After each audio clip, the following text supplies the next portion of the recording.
Hello everyone. My name's Sandrin, and this is my submission for or slash commentary for Star Wars Knights of the Old Republic 2 Any Glitchless. So, Knights of the Old Republic 2 is a sequel to Knights of the Old Republic 1. So, this run will basically defeat the final boss, Darth Treya, starting from the beginning in the fastest way possible, without the use of any unintentional glitches. So there's a lot of battle system similarities between this run and KOTOR 1, but the way that we handle quite a few things in this run will be much different. So without further ado, let's get started. So we first start the game closed, and we'll Too much time lost. pretty much open up the game here.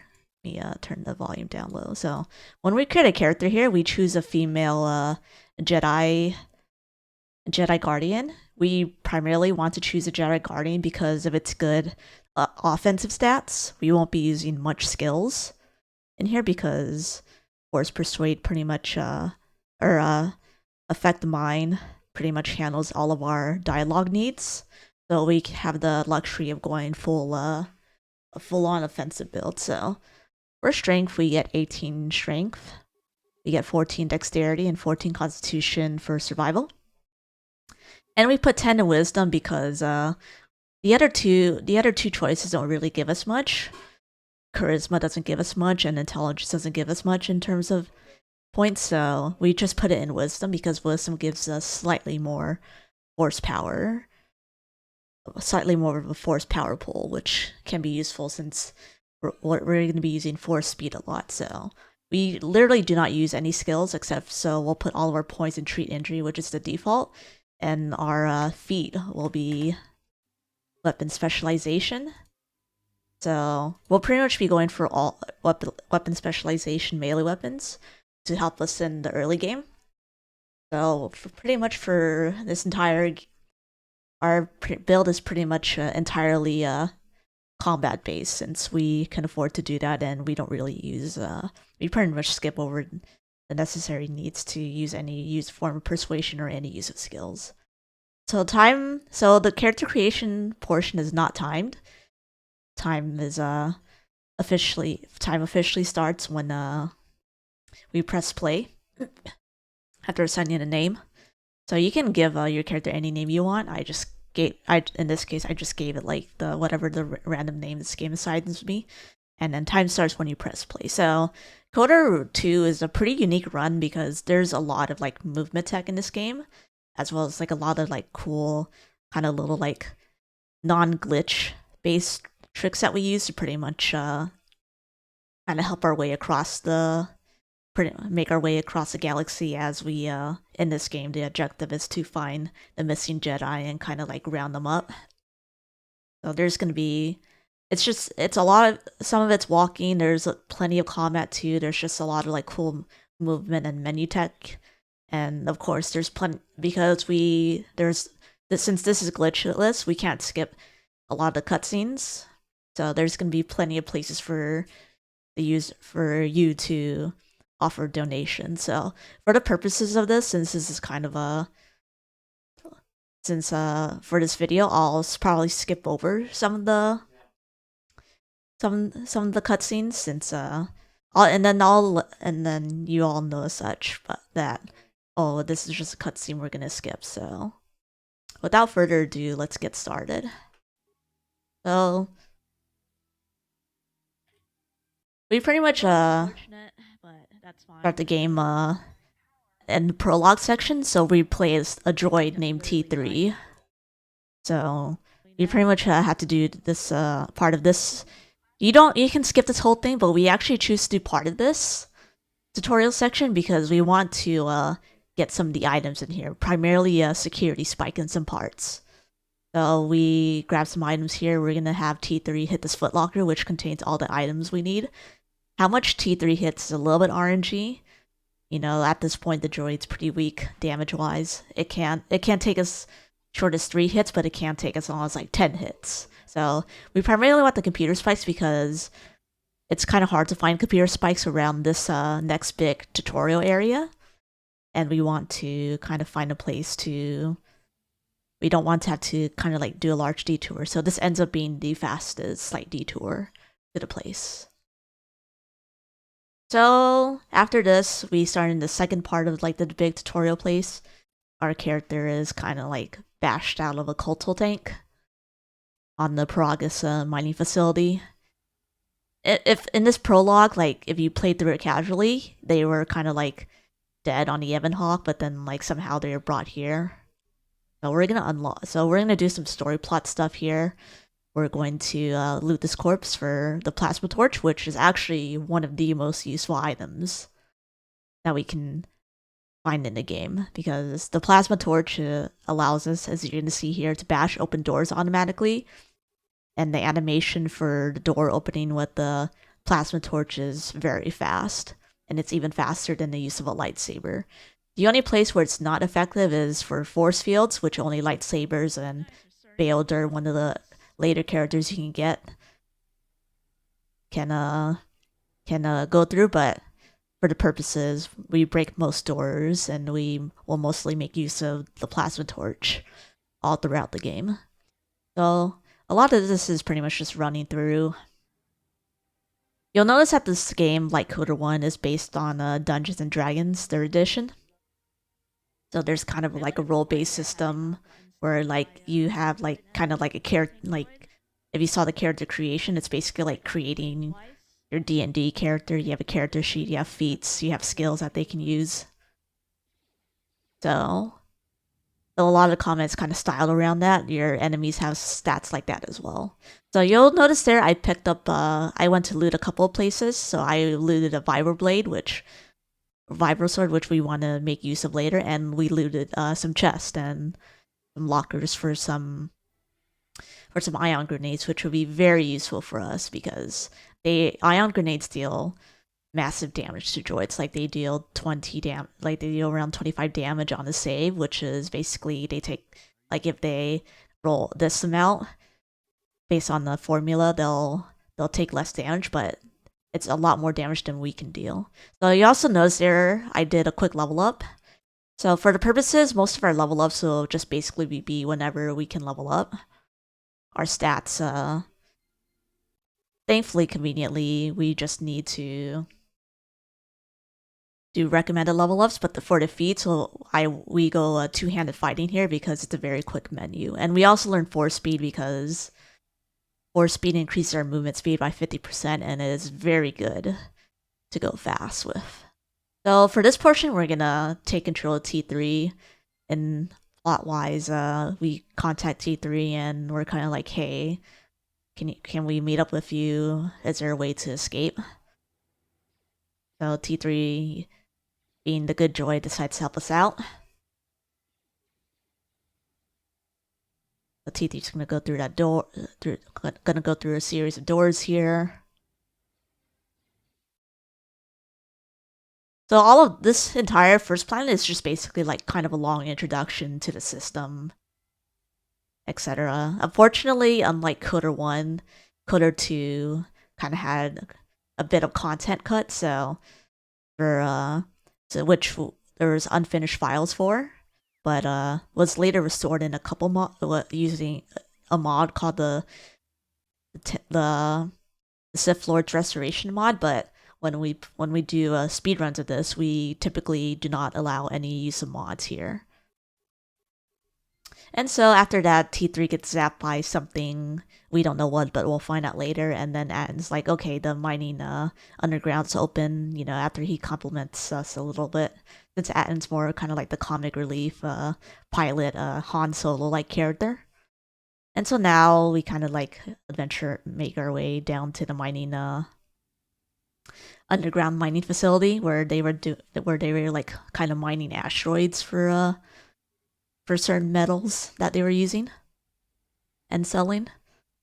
So yeah, we want to try to keep force speed here as long as possible, so we make use of a legal glitch called the duration glitch, which lets us, which when we transition from one area to the next, we get to basically extend the duration of our force powers or our stims, but in this game, it's much less effective, so you'll frequently in the beginning, you'll find, especially since I'm a Jedi Guardian, I'll be running out of force points, and I want to be able to hopefully find an alacrity stem. So an alacrity stem is a stem that you can use to also increase your attack speed or your dexterity and your movement speed. We're hoping to find that by looting some of these convenient corpses along the way, which also gives us quite a bit of loot and and such. So if we don't get alacrity, it's not the end of the world. It's just annoying because we run slower. So the looting system, unlike in KOTOR 1, unlike the looting and shop system, unlike KOTOR 1, is a lot more different and dynamic for a majority of the shops. So basically, when routing this, I made sure to basically play to its minimums. So here, after we kind of escape the place, since it kind of blew up, we get contacted by this weird HK-50 wannabe droid. What's up?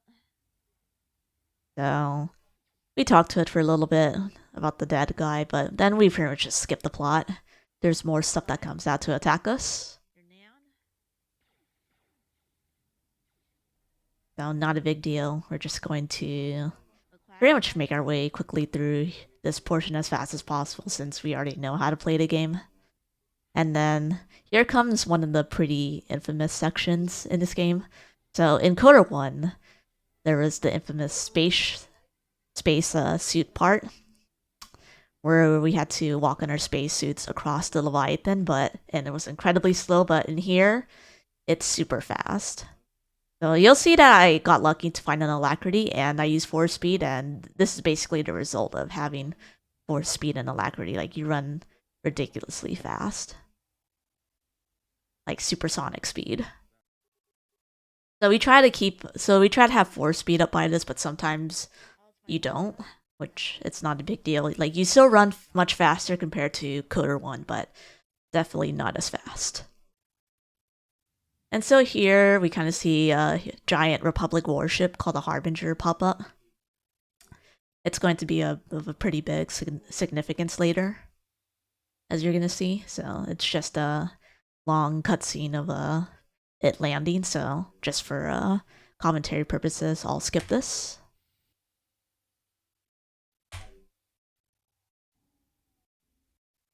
So yeah, it's just a picture of it like floating. It's like landing on it. So after that cutscene, which also, by the way, there's plenty of, like I said, there's plenty of donations to be had on here.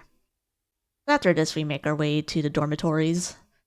We kind of basically go on a loop to pretty much try to find like a way into the hangar bay to get a ship back called the Evan Hawk, which was our main ship in KOTOR 1, but it's also back in KOTOR 2. It's also where the prologue started, so we are hoping to get into there to escape.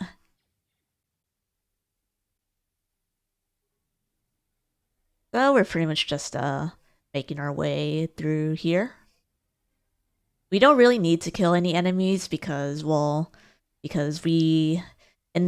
typically in KOTOR games, when it comes to doing runs, your equipment matters a lot more than, or especially in this game, your equipment tends to matter for damage a lot more than your stats, but we still always want to have like the most offensive stats we can afford, which will increase strength and then get feats that are tribute to attacking. So after we go through the dormitories, we meet the old lady that kind of like suddenly like woke from the dead and talked to us. She's kind of telling us to, hey, be careful of the Harbinger. So Kreia is a very good character. You know, she has a very interesting backstory, but also she's going to be a very useful character for our speedrun. Because her job will be to press force speed for us, because there's a special ability that your main character and Kreia has called a force bond. So basically, whatever force spells that you cast that buff yourself up, that obviously don't buff the whole party, the other person gets it. So basically, anything Kreia cast, your main character gets it. This is going to be a really nice play because we are pretty low on force points, being that we are a Jedi Guardian. And since we are combat based and not really force spam based, So Kreia gonna be a really nice character, pretty much just to keep up the force speed, since sometimes I'll want to use offensive powers, and Kreia will be there to give us the force speed that we need to go fast. So there's a HK Joy that kind of like started getting mad and attacking us. So we basically just kill it. Ion grenades help a lot in there because it pretty much just like immediately destroys HK 50 without any recourse. So for this part, next part, we're gonna be just running through the Harbinger because now we kind of find out that it's a doctor, so it's kind of like our way to the field place where the hangar is located. So that's why we kind of walk through here. This place is nice because there's like kind of that creepy vibe because there's Sith assassins following you, but unfortunately in the speedrun, we pretty much just walk past them since they don't really give us anything useful. We go in there to get the armband because it's not that it's required, but it's our character just automatically goes in there and it gives us an armband that gives us +1 to Constitution bonus, so just a little bit of bonus HP to help us out for the early game and for a certain later part of the game.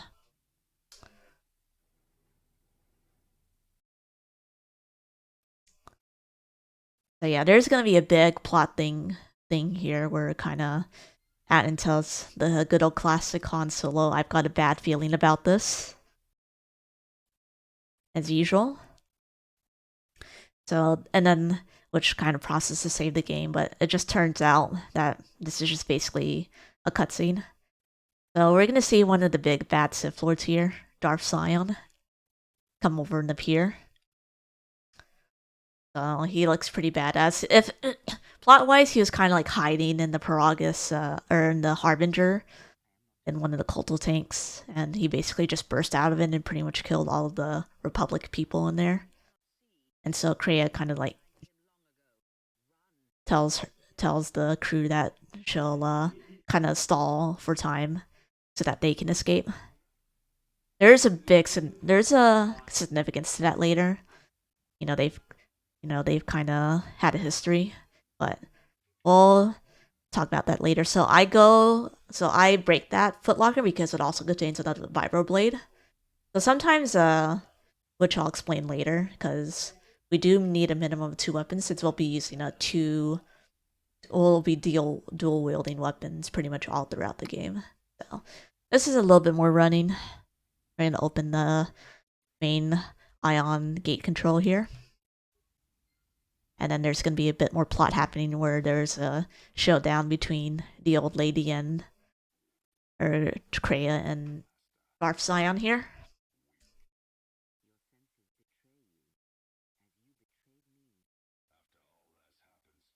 So they're basically talking about like what happened kind of in the past.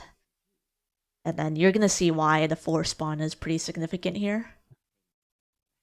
But it's a really cool cutscene to play because there's a lot of plot that happens in this run. So I guess I'll skip over to the part where Kreia attempts to fight Sion. Oops.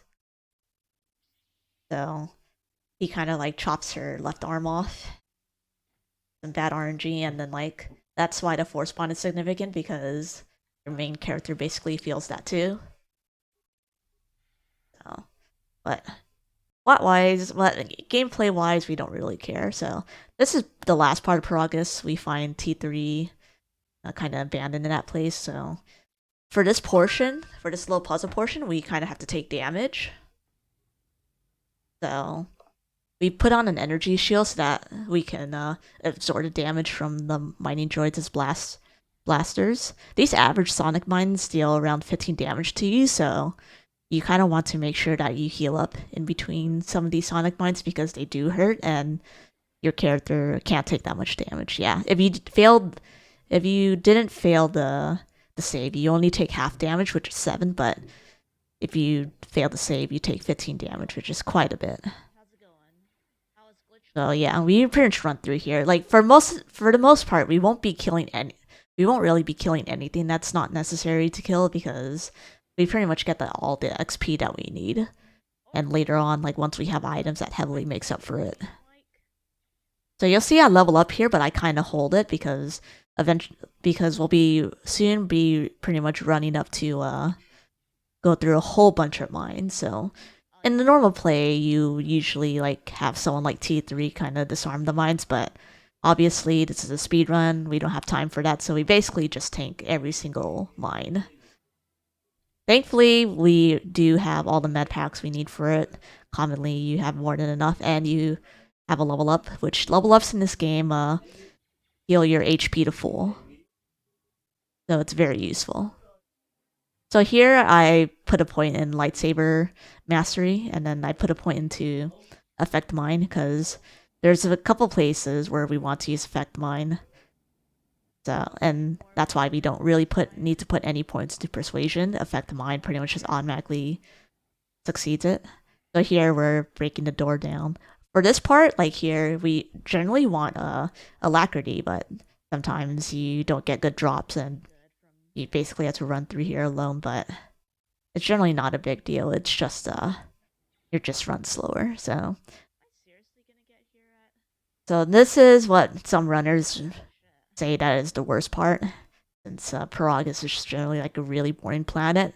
People casually hate it too, but yeah. Now that we've escaped, there's gonna be a bunch of Sith people ambushing us, and this is like a little fun turret mini game here. We pretty much just basically shoot a bunch of the Sith here.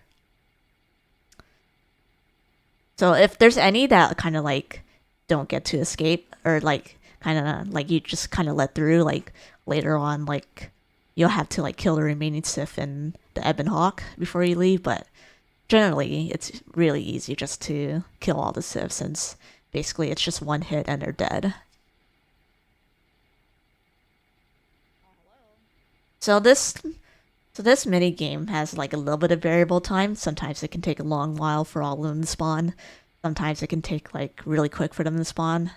This one was just average.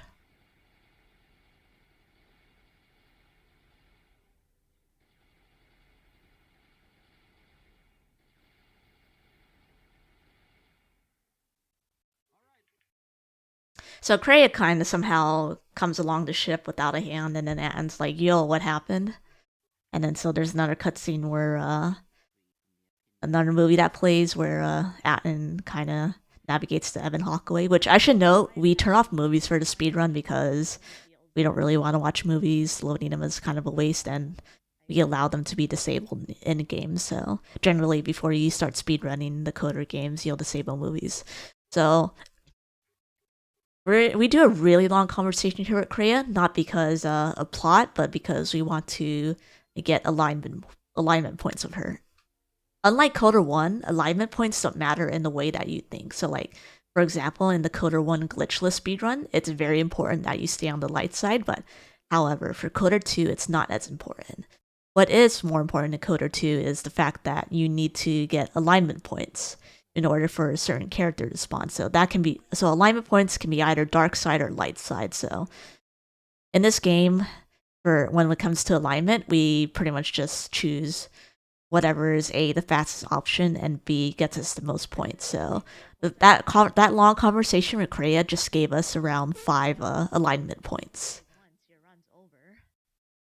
So it's very important. This is going to be very important because we want a certain character to spawn in a certain time, because we don't get them to spawn, either the run is basically over or we lose around like 2 minutes, a minute and a half or 2 minutes to extra cutscenes. And so here, after escaping Paragus, we escape, we get over to Telestation here. You know, we get arrested because we've caused some, trouble at Paragus, so they kind of like arrest us.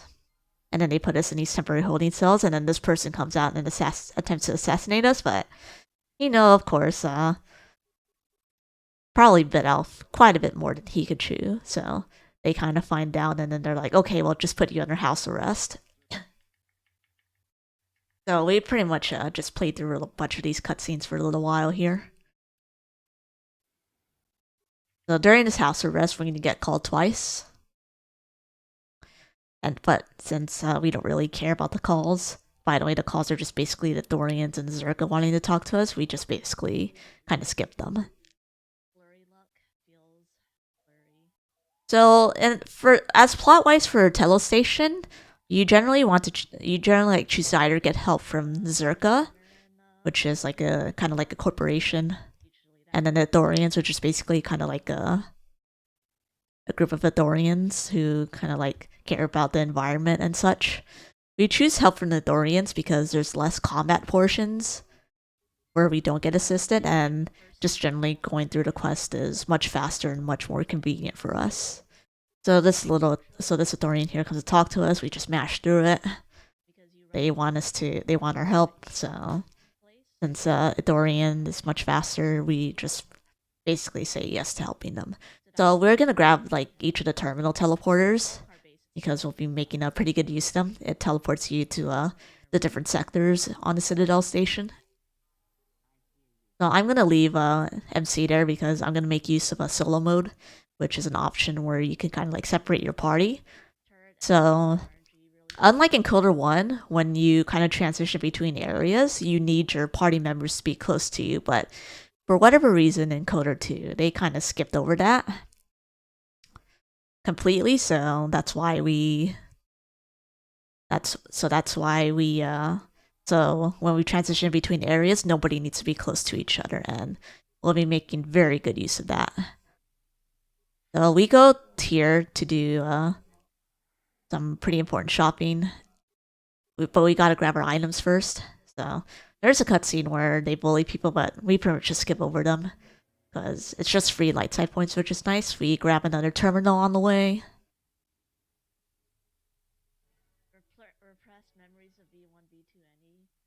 And then we talk to this droid to get some of our items back, which is located in 6 different lockers. I'm not sure why they only put like 6 or 7 different lockers. I can't count. I'm not sure why they didn't just decide to put it all in one locker, but I guess this was more realistic. So we're pretty much loot everything here, and this is the first big shopping trip. So there's a few set items in this shop, in many shops, but for the most part, a lot of stuff here is randomized. So we kind of have a generalized menu here, but the best case scenario, there's 2 items we're looking for, either a Zabrak Vibroblade or a Sith War Sword. So they cost extra money, which we allocate for, but they generally have much better stats that we can make use of. And so based on like what we get, we either like go very heavy on buying other items or just go very light. Well, I also look for armor because there's going to be a certain portion where we have to give it certain character has to run through a whole bunch of droids that do a lot of damage and stunts. So I ideally want to look for armor, but depending on what happens, generally that's not the case, or we got lucky and looted armor from Paragus. So in this shop, I didn't get the weapons I wanted, so I just stick with the 2 vibro swords in this case. So it's not a big deal if you have the vibro sword. You can still progress pretty fast since you still do decent damage, but you just don't do as good damage. So here we go through our first mission because the Thorians asked us to kind of like escort a droid to their place. And so you'll also notice I bought a bunch of stims. Unlike in KOTOR 2, we don't have KOTOR 1, we don't have very easy access to hyper stims. You generally have to make them, so so throughout this game we only get 1 full set of hyper stims, which we'll be using at the end of the game. So pretty much for most of this game we'll be using just regular stims for combat. So there's a couple combat portions where it's a little difficult for us to hit, so we want to make use of stims as much as possible to best increase our chances of hitting. So this one's a pretty easy battle here. We pretty much just beat them up. We go through a couple more plot related things. And so now the next thing that they want us to help with is to get the exchange, which is another organization off their back.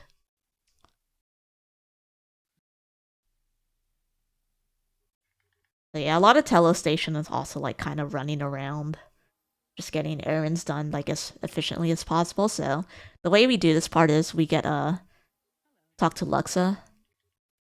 And so she kind of offers us to an exchange of help in exchange for beating up the exchange the main person heading the exchange. I think his name is Sasquatch, I think. I can't remember. So every now and then your teammates do talk to you, but you kind of just spam one through it. It's still worth keeping Kreia here because we can have party members in different spots, and having her being able to force speed the main character is just very useful. We still don't equip them because they frankly do well enough without equipment.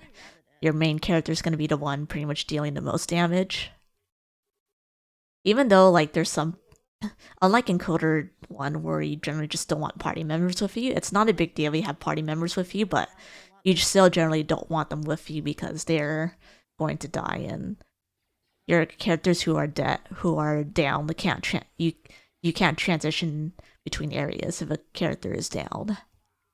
So this is another fighting cutscene we stem up for because Benok over who we just killed is pretty can be pretty hard to hit. But thankfully that was a pretty quick fight, and then we do another fighting sequence here with some droids, which are pretty easy to dispatch.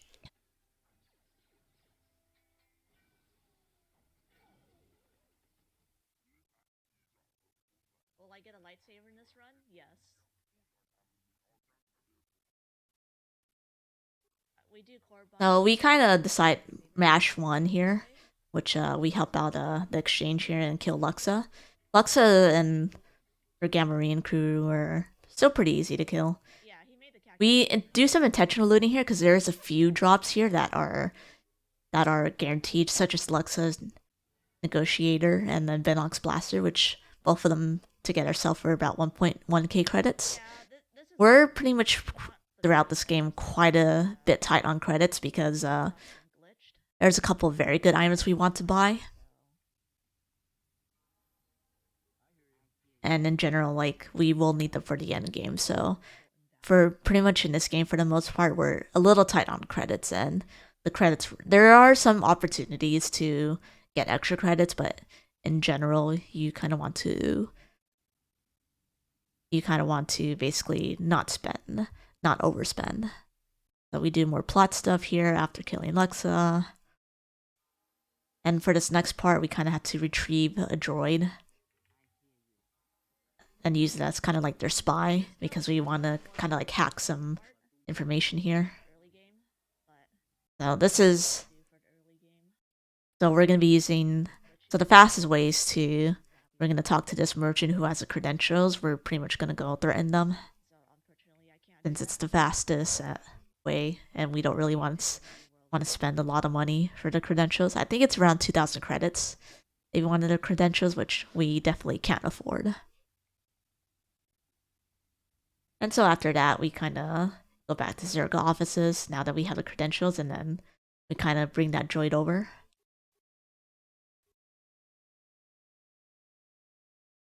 That is PB of the career. Let's go. So they kind of reprogram the droid here to basically do their bidding, and we play as a droid here to go gather some information. And then there's gonna be some funny cutscenes that happen. For this run, I got a sub 19 per August and all that good stuff. But then the run died on Telos surface. Oh yeah. So yeah, the droid's task Totally doable. is to basically go to the mainframe and extract some My dumbass. unsavory data that the Zerka has, since they've been kind of like bullying people, and the Ithorians don't like that, so they kind of strike back. And so we kind of go in here and talk with one of the droids, and we kind of tell them, "Hey, you're free." And then here's a funny cutscene that kind of happens where T1 celebrates their freedom by shooting the unlucky Zerka soldiers. Jane in there totally does not care.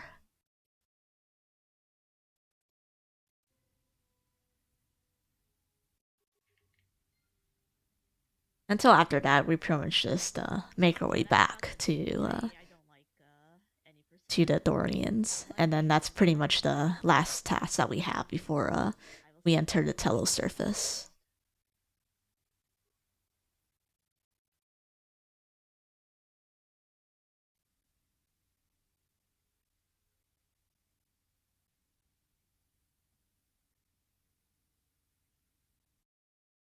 So generally, just like during this walking, there's a good time to here's a pretty decent time to call out any donations or donation incentives that we have. There's a couple incentives that you can do for this game, like lightsaber color or for example, save and kill Atris, or rescuing HK, which I'll talk about. Which all of those incentives I'll be talking about in detail after this run. So pretty much after this, we're done with Tuttle Station. We just need to make our way to the docks. After, like, when we transition, the Thorians tell us that, oh, they're under attack, but we don't really care.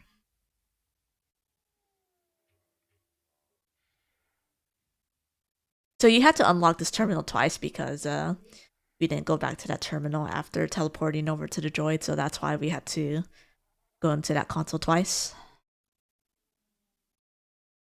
Let's go, still sub 31.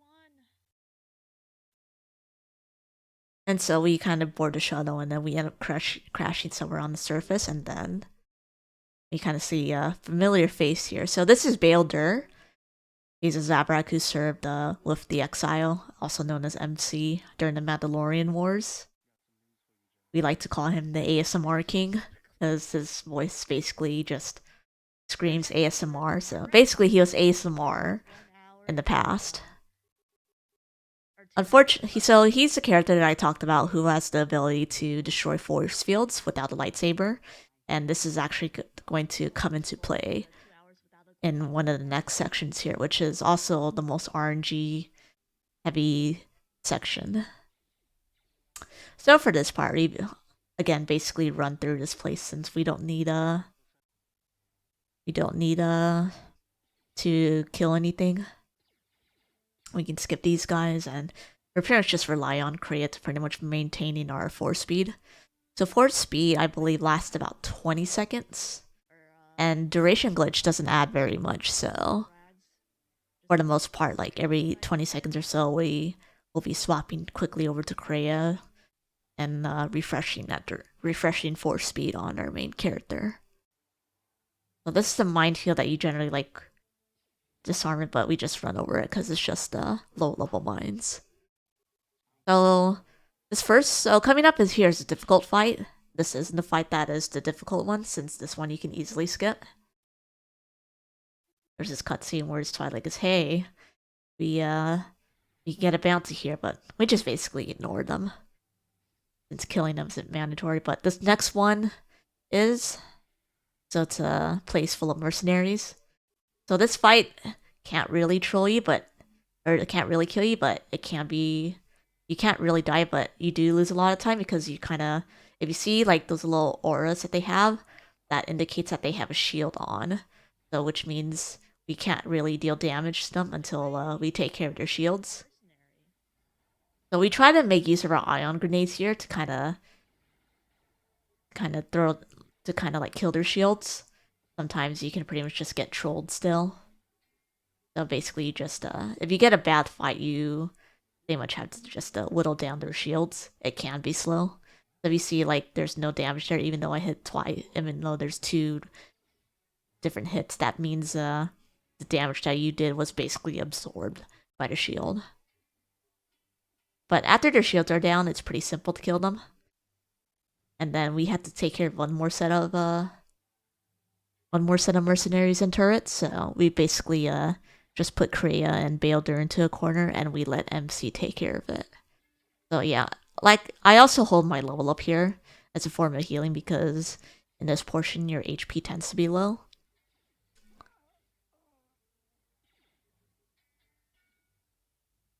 And then after this, you can pretty much just click on the computer panel here.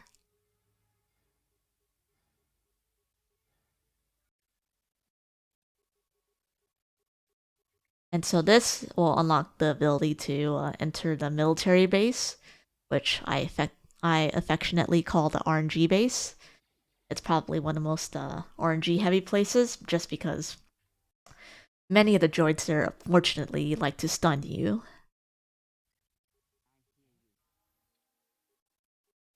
And so we equip Bail Dur here with pretty much the best defensive gear we have.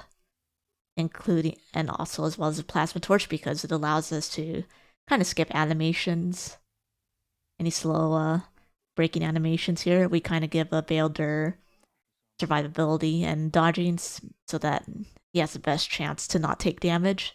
Because as you're gonna see here in a little bit, these not these turrets really, but these droids, as you see blocked by that place, they're gonna be very trolly. So a lot of this run kind of rides on like, yeah, see, like if he gets stunned there, like you can't really do much about it except for heal, and these droids like to stun. And these stuns can last for like 3 rounds, aka like 2 to 3 rounds, like aka like 15 seconds or so, and it wastes a lot of time, especially if you get stunned a lot.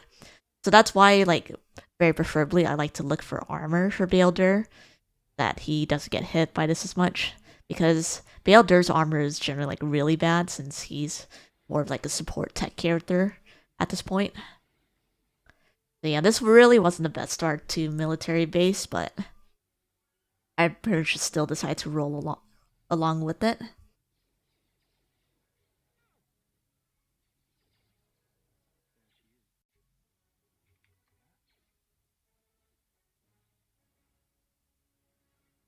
So after this first part, you get a little bit of a break here. So we go to this console here to turn off poison. It's a little minor thing, but you kind of tend to, when you run through the middle, you tend to get poison. So you'll notice I turn on solo mode again. It's because like if your party members are too far, your party members will kind of warp to you. So we basically just make use of that as a little legal exploit to bring our party members over, since we'll be needing to be in that area later. So this is part 2 of the gauntlet, as I call it. So we have to kind of like run through more of this place. But yeah, we get stunned here, which isn't the best. So that's why I use energy shields. Pretty much make sure I'm kind of as high HP as possible, since yeah, as you see, there's like 5 droids here, and they all have the ability to stun you. So it's really annoying. But we take care of this first, so that it automatically destroys all the droids. Like, if you get really bad RNG here, like, your run can pretty much just end. But thankfully, this is the last room where they can kind of spawn, and pretty much after breaking this force field here, for the most part, you're kind of home free.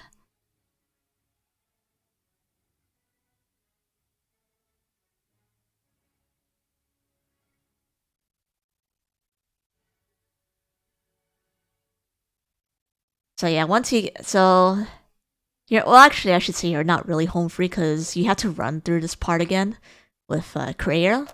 And Kreia generally has much better defenses than Baelder, but Kreia can still get like absolutely trolled. So for this part, so the launch codes are unfortunately behind the door, that door. I mean the other door, the first door that opens, so that's why we bring Kreia over there, and we usually bring the main character over to take care of that big droid that shows up near the hangar bay. So I unequipped the plasma torch to put on Kreia since we need to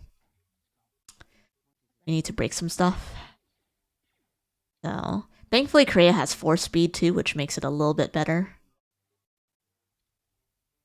to get there quickly enough. Since so one thing to note is quick saves are banned in glitchless because quick saves tend to like cause many glitches, and upon decision the community decided that it was just better to ban the quick saves all throughout and make use of manual saves instead. So you can manual save by pressing a save game, etc. And so we determined that was much less glitchier in general than using quick saves, because quick saves kind of have a large variety of effects, like accidentally skipping cutscenes, which is illegal in glitchless, or accidentally skipping certain necessary cutscenes, which is illegal in glitchless. So yeah, the creative portion was not too bad, and so normally like this tank droid can hit you a lot of damage, but thanks to these ion grenades, we deal quite a bit of damage to it. So we allocate at least 4 ion grenades, which deal 22 damage each to that droid, so you need 4 of them.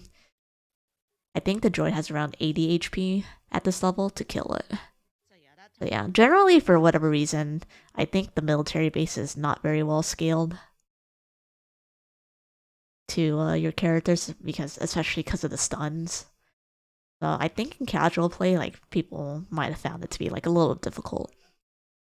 And so you take the shuttle and you crash land again to this place called the Polar Academy. Also, you're gonna meet up with the HK-50 droids. But since we can basically pretty much just leave them alone.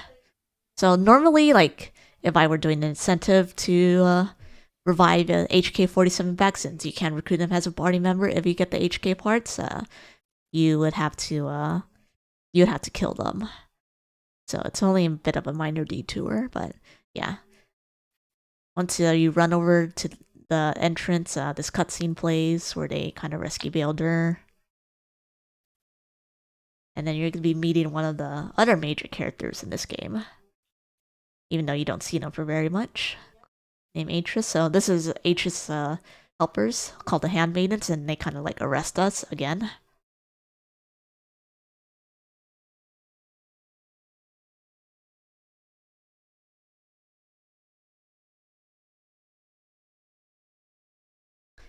So yeah, a lot of this is just plot because basically, in the history, like your main character called the Exile, named the Exile, served in the Mandalorian Wars as a Jedi, and then after that, like they basically got exiled, basically kind of like got yeeted out, and then Atris was one of the people on the council that was responsible for your exile. So basically, it's kind of like a not a good reunion, and then Atris kind of gets mad and gives you back the ship because they basically on Telos you couldn't escape because like they kidnapped your ship, and going here is basically you trying to get your ship back, pretty much. So when you press one, when you spam one, like a little earlier back, I asked you about the color of your lightsaber. If you spammed one, your default will be a red lightsaber. So what Atris is carrying is basically your lightsaber. So there's a pretty long cutscene here where you talk to Atris and then kind of makes her way back.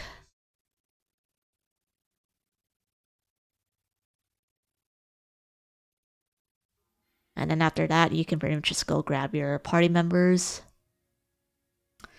and then get back on the Ebon Hawk.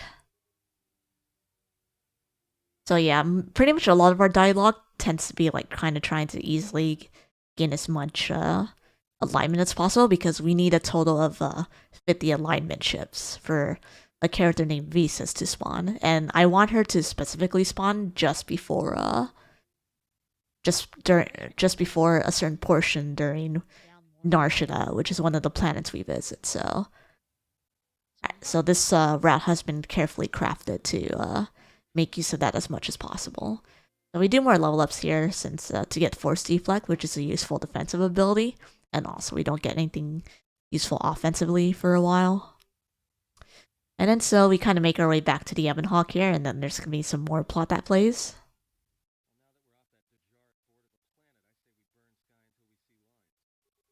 And then T3 kind of finds like something really interesting, like all the Jedi that was responsible for your exile, and then the team pretty much decides, hey, I think you should go find answers to why you got exiled, so why don't we go find them all? Apparently they're still alive somewhere. Mr. Dwarf, how are you? So yeah,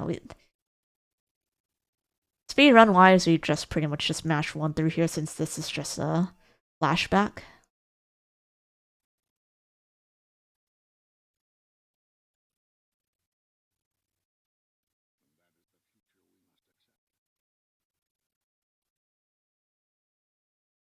I'm doing okay. So you're kind of like, so this is kind of like a journey of like finding out like why you were exiled and like kind of like trying to gain your force powers back since I believe in a plot it's because like you kind of abandoned the force. That's why you kind of gradually lost the use of your force powers since you kind of like put yourself into exile, and then now you're just kind of like regaining it back. So now we are pretty much open world. We can explore one of the 4 planets or 5 planets that we choose. So, or the planets being like people we need to find. So that's where this route is pretty open ended from here. So we decide on Korriban first for this route because there's pretty much like no combat necessary. Like for the most part, we want to kind of try to find ways to get our lightsaber as fast as possible. So if you saw in that last cutscene there with Bail Dur kind of asked us about the lightsaber and if we want to build one. We have some parts already, but we need, I believe, 2 more parts to get a lightsaber. So right now we're still really weak because we only have a pair of vibro swords as our damage dealing capabilities, which is not very good. So pretty much our objective here is to, like, our objective when it comes to planet routing is just basically to get a lightsaber as fast as possible so that we can increase our damage input, because these first two planets that we do is not as heavy on the combat portion. And Korriban has pretty much no combat portions that we are forced to kill anything. It's pretty much just running around. So in the plot, Korriban has changed quite a bit in the past few years. Like, it used to be like a real Jedi Academy, but now it's like pretty much abandoned. So you can pretty much only visit like 2 places in here, which is the Sith Academy. So we kind of run here because apparently one of the Jedi Masters, Bosch, ended up here. You'll find out that, like, in a restored content mod, like, she actually went somewhere else and went to a planet called MX87, I believe the name was. Like, that appears in the fully restored content mod. But since it's not in the speedrun, it's not in the non-modded context, we don't do that part. So we take a test here. It's kind of know what the test results are because we're dirty cheaters.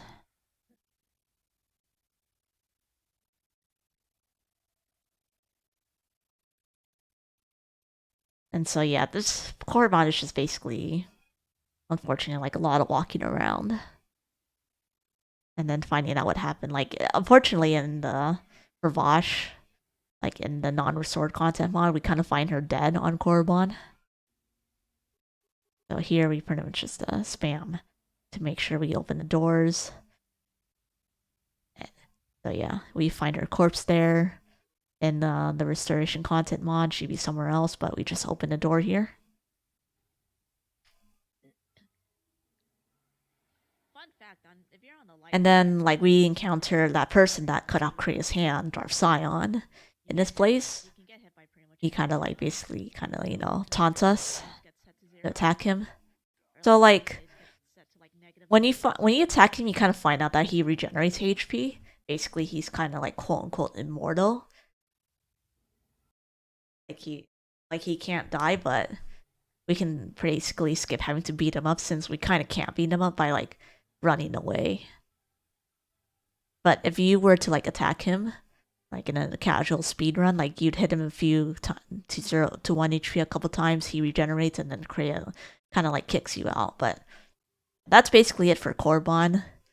It's quite a short planet compared to the other planets. Your will saves get increased by some ginormous amount.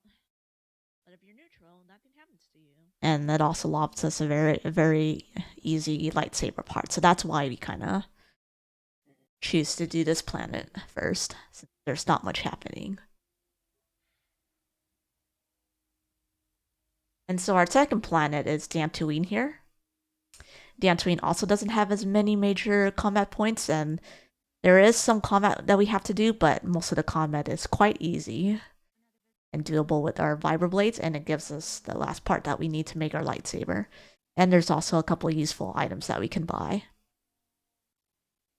So we bring Kriya out here, not because for the combat part, but because of force speed, since we kind of want to make use of force valor that we learned from the other level up for free stats. We use Kriya to cast force speed so that we gain the benefits of going fast. So I do a little bit of macroing here to get Kriya to open the door, so it's just a little more convenient for us. And then we do a little detour shopping here because he's the only person that sells an infinite amount of regulars battle stims. So here you can also kind of diverge from the main route. If, for example, here I found the Zabrak Fiber Blade, which deals really nice damage, so I pretty much choose to sell some items here. So because it costs a little bit extra money, I'll have to make up the money somehow, but generally, like, there's a couple ways where you can get some extra money. I bought the Zabrak Fiber Blade there because I had extra credits and I have So for this dance team portion, we're looking for someone named Rook, who was apparently like kind of running around in this place. There's also a group of mercenaries that are kind of looking for him, since the Jedi want, or since the Sith want them killed, of course. So, oh, I should mention the plot wise, like they believe you to be like quote unquote the remaining last Jedi before the Sith exercise their full dominance, since in the years that started once like after kind of Revan can't canonically save the world, like all the Jedi were pretty much just wiped out by a trio of Sith. So Darth Sion was one of that trio. So yeah. So pretty much here we're just kind of trying to find out in the Ruined Enclave what happened to Rook. So this is a bit more running around, but I promise there will be combat soon.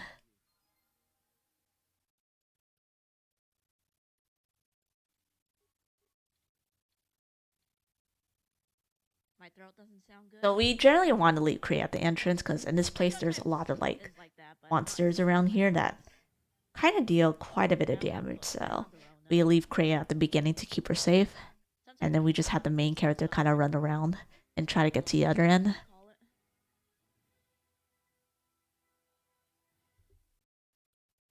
Sometimes I do sound like I'm dying though. So I equipped the plasma torch because there's a breakable door here that we have to break. And then also in here, you're going to be seeing one of the characters that is recruitable. So this is the Disciple. This is a character you can only recruit if you start as a female Jedi. If you're a male Jedi, you will get the Handmaiden instead. So I didn't touch on this difference early, but we recruit Disciple because he has less cutscenes overall. So like while you kind of recruit him, like go a little bit out of your way to recruit him, not really at all. But he doesn't really have any attached cutscenes, and if we recruited Handmaiden, there's a couple extra cutscenes with Handmaiden and an extra fight at the end, which we did not want to do. It's the boba? Maybe. It's well worth it though. We also don't bring anyone with us because Disciple would have been with us, and since there's a lot of enemies, he pretty much would die to the Ligrex. I need my energy. So yeah, at the end of this, there's a couple more mercenaries that ambush us. We just run through them.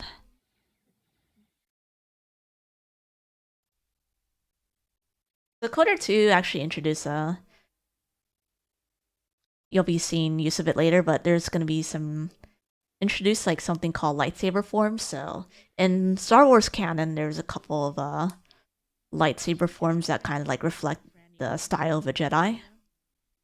We're going to be learning some of the light forms. Some of them you learn by level up. Some of them you learn by how many people that you find. So they won't come into play for like the first half of this run, but like for the last few parts of this run, they'll play a pretty heavy reference. And so now we kind of found more information on where Rook is. We're gonna do a slight detour here to do a little side quest. So this guy Sadie is trying to find his atmospheric sensors for whatever reason. We kind of decide to help him out because the item he needs ends up being like on the way to where we're going. So apparently Brooke is being held in this cave. So we get a cutscene of this guy being able to walk through unnoticed, but we don't really care. So the stuff that Sadie's looking for is right there. That's why we kind of take the slight detour. So we do that detour because he gives us 3,000 credits, which is quite a bit of credits.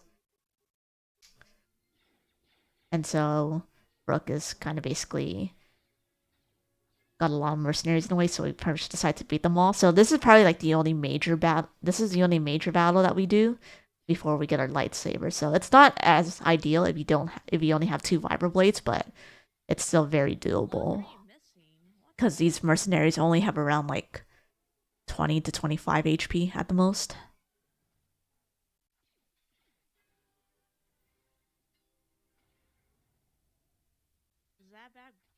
So yeah, as for the character builds, our main attack will be using critical strikes. So in KOTOR 1, we use flurry as our main damage, but we use critical strike in this game because many of the items are better attuned towards looking for criticals, and one of the Jedi forms that we get basically makes critical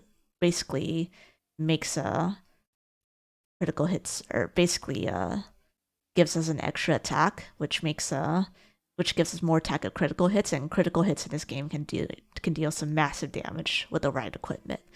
So you saw that person there ask Cole. He's kind of like intimidating us. We kind of tell him we're going to help him. Quote unquote fake. So in our older implementation of that, we actually used to help out the people of Kunda, but since then we've routed that out because that's a big extra fight that we would have to do. But now, since some of our changes to where alignment doesn't matter, we've basically routed that out, and now we can pretty much skip this battle here.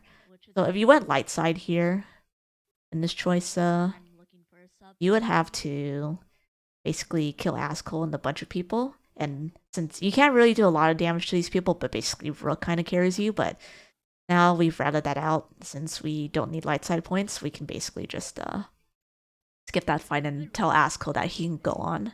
And it's pretty much this cutscene plays, and that's it. And yeah, Rook kind of comes in and shows as a force form and basically just says, "Oh, bad RNG on the refugees' part." So this is the first form we learn. It doesn't really give us much for stats. You only really it's only, I don't remember the stats it gives, but it only gives us like minor attacking stats against a single opponent, which really doesn't help us much, but it's a free force form, so there's that at least. And so after that, that's Dantooine done. Rook says he's going to see us at Dantooine once we get everyone else.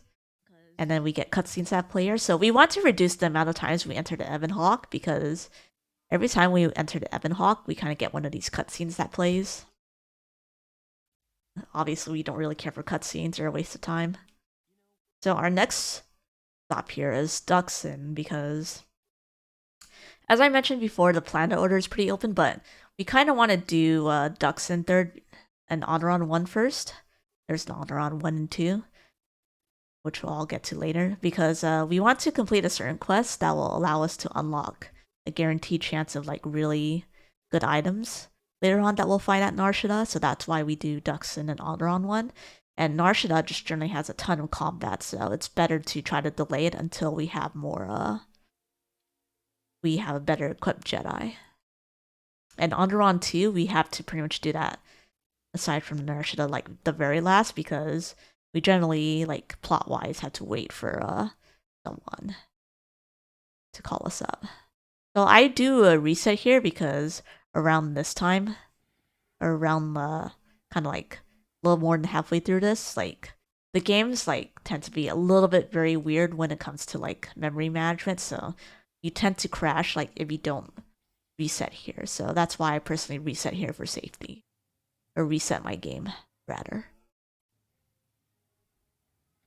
So now that we have a lightsaber, we have finally the ability to force jump, and finally also the reason why we choose a guardian, because Kreia can pretty much force spam force speed on us to increase our speed, and we can force jump to these Canucks here, which is really useful because we don't have to walk as much. And if you kill the enemy instantly and then you are able to click another enemy in time, you can do something called like a chain force jump, which means you jump like back and forth between one monster and the next. But it's much harder to do in this game than in KOTOR 1, mainly because in this case there's less monsters, but for whatever reason KOTOR 2 targeting just tends to be less accurate. But it's still extremely useful to be a Jedi Guardian here, since we get the most feats per level on like Sentinels and Counselors, and it pretty much just lets us be combat oriented.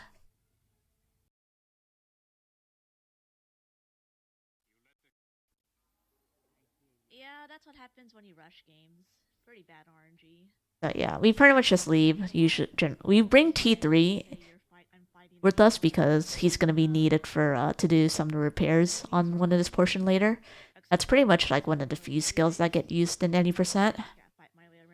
But thankfully T3 kind of takes care of all our needs. You also noticed earlier that I kind of spam T3.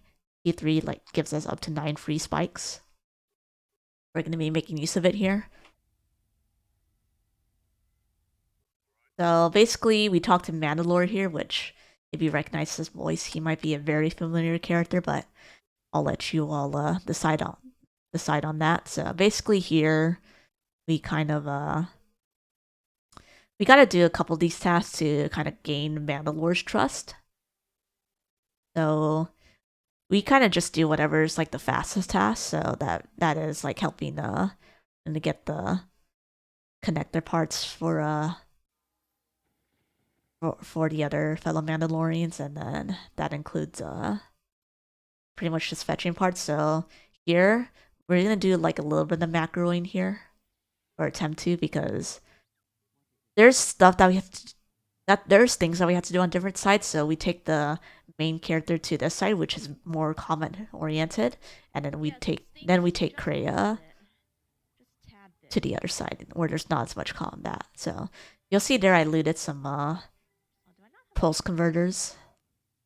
Those are the quest items that we need, so generally we're pretty much just gonna run through here as fast as we can using force jump.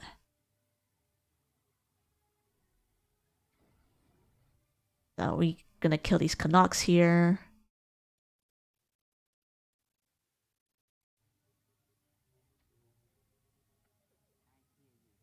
And then while MC kills the Canucks, we're gonna put Kreia over in a certain spot here. So yeah, and there's a second part, and then the third spot is on Kreia's side.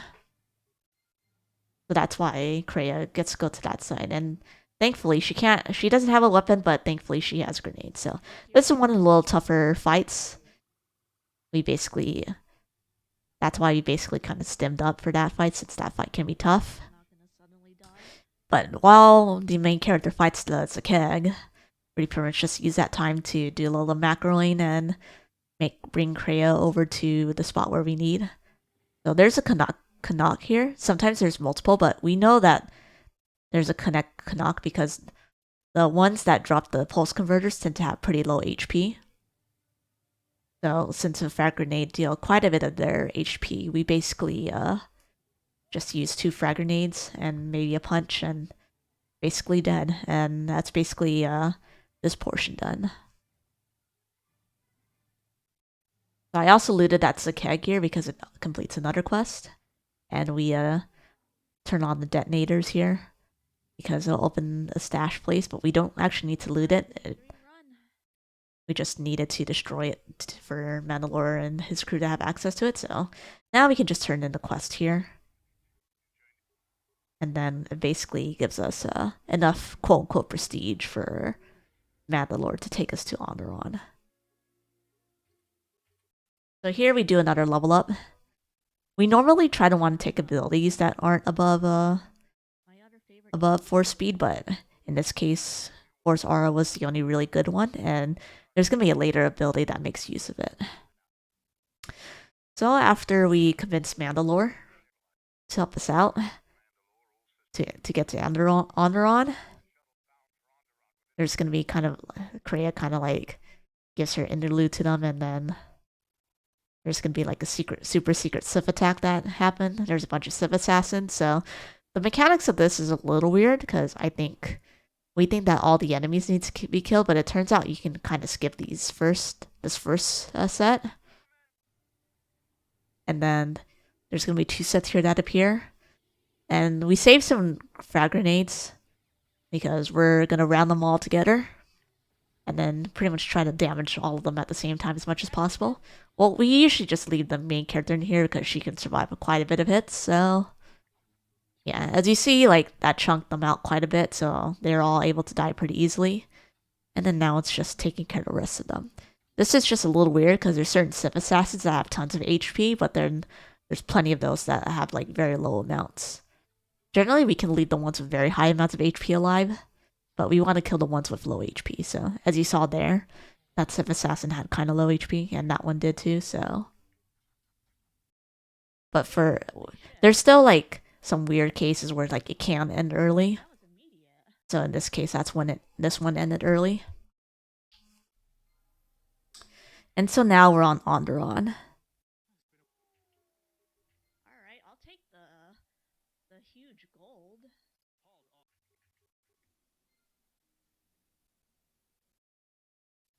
Alright, I don't get that. So you know what? I'll take the save. So on Onderon, it's pretty much there's not as much there's a couple of tough combat, but there's just also generally like lots of people that will attack us. So that's why we want our main character to be a little bit beefy, but most of the time we can still run through there. I just do a safety save there because I've crashed before on this planet and it basically pretty much ended my run. So generally, like for a marathon run, I'll be making sure that we have some safety saves in case bad things happen. Knock on wood.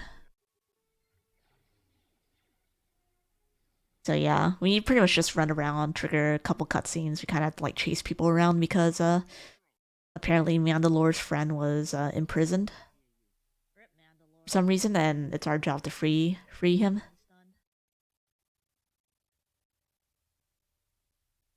Yo, Quadra, 1 second. So this first part is pretty much just running around and talking.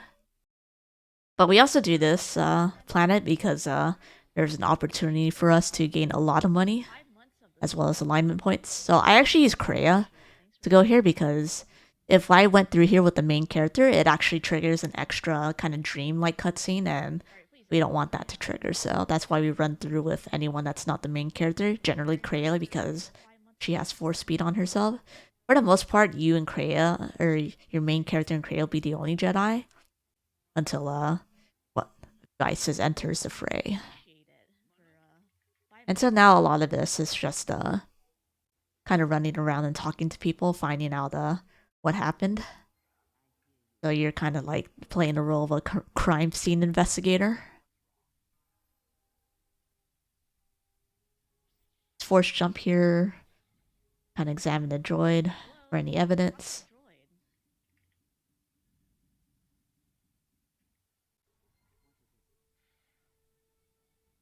We talked to one of the salvagers. I had 3 shots of vodka. Well, Japanese sake. But the thing says it's basically watermelon vodka. I wasn't drunk, but I fell asleep real fast. So I guess there's that.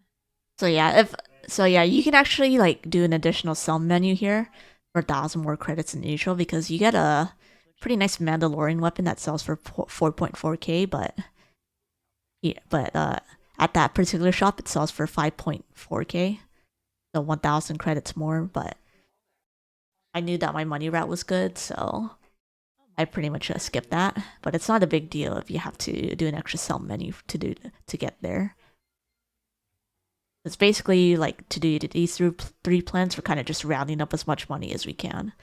So here we kind of solve the murder case. We kind of present our case to these guys, and then Dagon, Mandalore's friend, ends up being free, and then asks us for his help on something before we can arrange a meeting with the Jedi Master Kavar.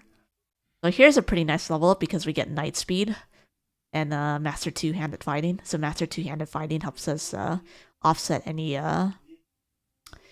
balance or any minus accuracy issues we have when we're equipping twin swords, and night speed gives us an extra hit. So I buff up here because this is gonna be a fight that plays, and then I do a little macroing to bring Kreia to the back here. So I get this open starport visa, and then I talk to this person for 5,000 credits and some dark side points, which is very nice because we uh we want our alignment points to increase. So yeah. So pretty much after we helped him get the credentials for Dagon, he schedules a meeting with Kamar and then gets interrupted. And then Kamar just basically tells us to get the hell out, and he'll contact us later when he's ready.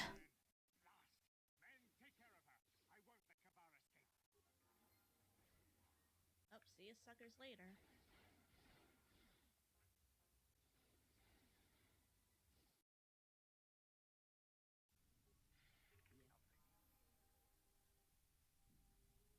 So yeah, by this point, there's gonna be pretty much a whole bunch of enemies that spawn. Like you pretty much see like 10, 20 people shooting at your main character, but your main character is a superwoman, so she can deflect quite a bit of the attacks. Fuck 'em, dude. They're making me go slow. So pretty much just for this part, it's just force jumping in and getting the hell out of this place. I'm just gonna run manually.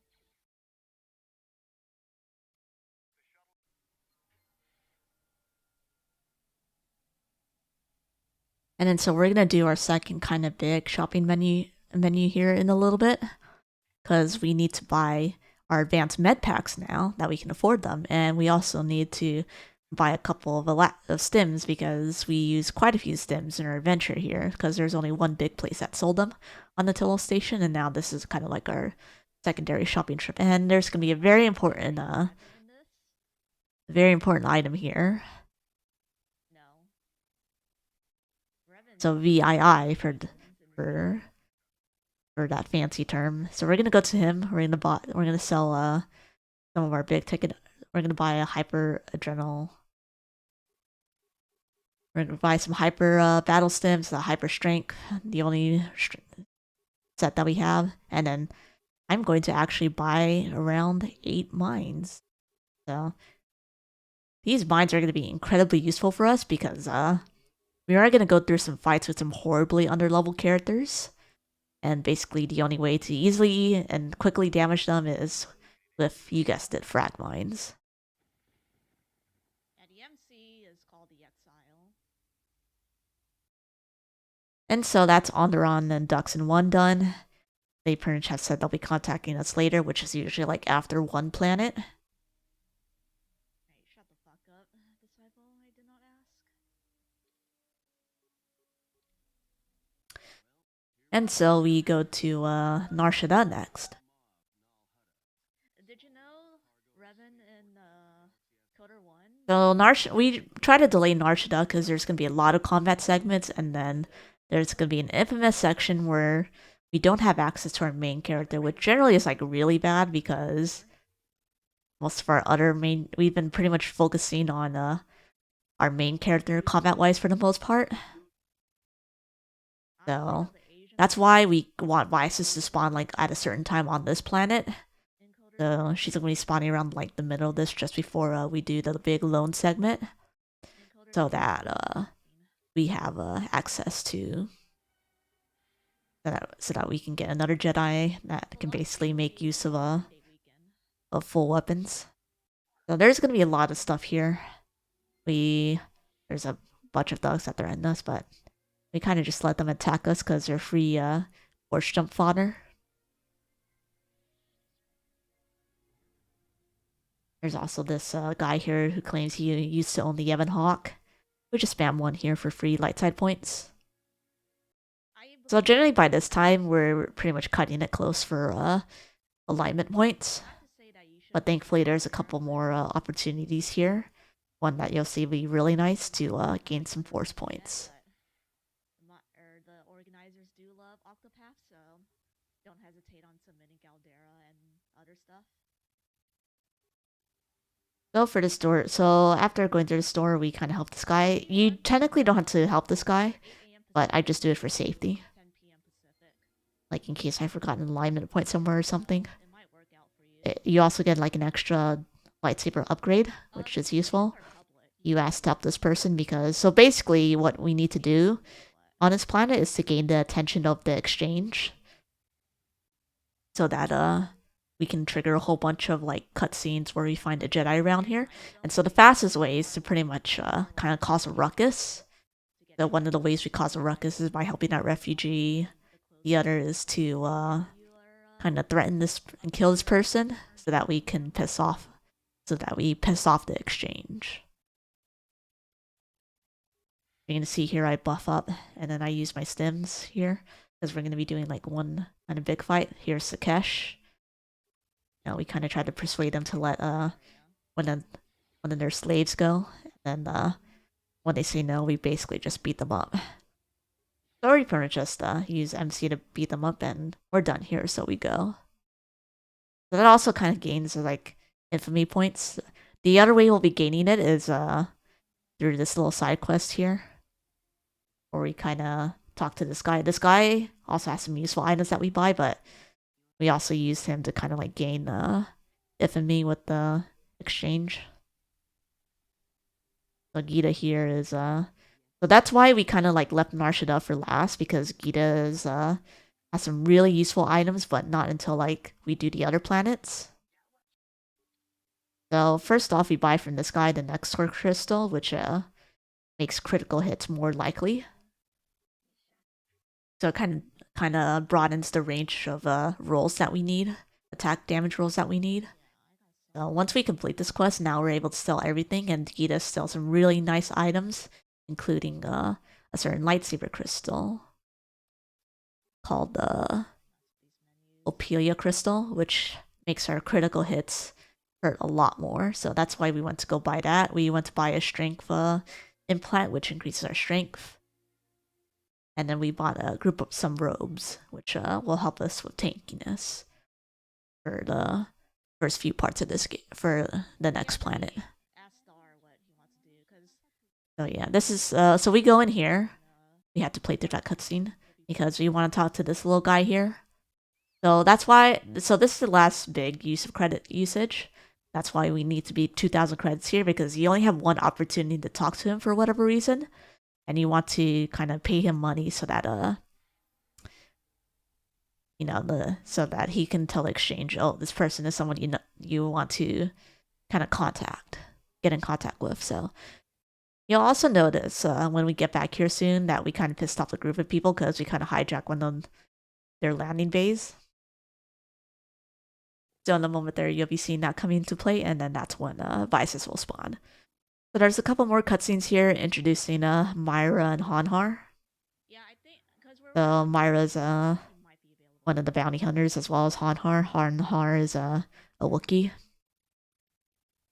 Kind of like evil, very mean-looking Wookiee who's been through some stuff. And has a very weird kind of life-death relationship with Myra, which in Wookiee culture is really important, so yeah, so here I kind of make some mistakes. I kind of accidentally activate a cutscene. If I activate cutscenes here, pretty much it's like at least a 20-second time loss, because you kind of can't skip this. There's dialogue you can't skip, so like you just have to basically watch it, but yeah, basically Anhar is kind of like not very happy with his quote-unquote life death, because Myra kind of saved him. Myra tends to not kill her bounty hunters and just kind of indirectly kind of leaves them to the dust. So we kind of want to go in here because we want to talk to Vaga about some trade stuff, and also to piss off the exchange, because all of these things combined together kind of like the next time we exit the Ebon Hawk, trigger the cutscene where the exchange wants to talk to us. And so now here, after this, I forgot to mention it, but before this, we actually got quite a bit of dark side points because we basically force persuade one of the bullies to basically jump off the platform. So I think I remember a lot of people liking that, so I just thought I wanted to mention it because it's actually useful in this run for point purposes. So now the red eclipse have kind of attacked us, so we don't need to kill any of them. We kind of skim over them. We also just take the time to equip a lightsaber. I also take this time to kind of mistakenly equip yeah, or I also equip the exile fully with items because we're going to be finding one of the characters that's going to join us, and the reason why we routed the alignment route the way it is. We get the slow long cutscene where it's kind of quiet here, but then kind of someone weird kind of like ends up showing up. So so Vices is one of kind of like one of Nihilus's apprentices. She's a Miracula, basically all force sensitive group of people who don't have or who are unable to see. And then yeah, you'll see you'll notice like the huge difference immediately with the crystals that we have installed, because now we're doing really high amounts of damage. And so now after we save her, we kind of like decide to let her join us. And Vices is going to be our very useful character because we don't have to make anyone else a Jedi. We used to make Atten a Jedi, but the detour is kind of slow.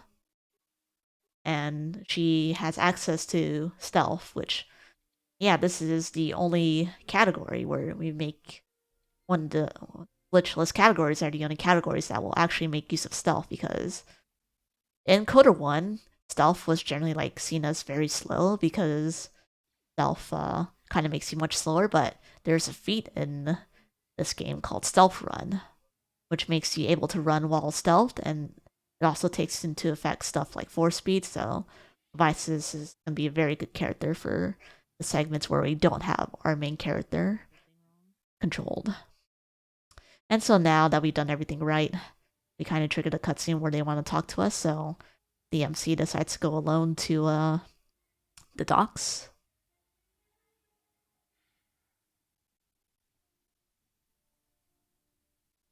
So this is also where like one of like the huge time loss segments happen, because I kind of accidentally soft lock myself by talking too fast, or like mashing through text too fast, which can happen in this game since it's wonderfully programmed.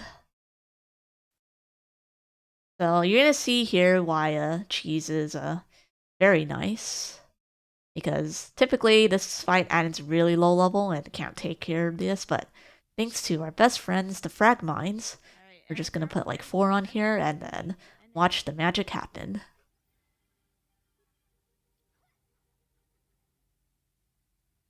And boom, they pretty much instantly die. So yeah, this fight used to be really scary because you would throw grenades and the twin sons generally like to heal themselves, but this is basically the fastest way and most consistent way to deal like burst damage to them. And we're gonna be seeing those mines being used 2 more times in this speed run. So yeah, we pretty much go through some more story segments here where we kind of control Myra, the bounty hunter, because she basically kind of like masquerades as the exile, which in this case sometimes the cutscene just doesn't show you as in the spacesuit, which is a little convenient for us because Myra runs fast.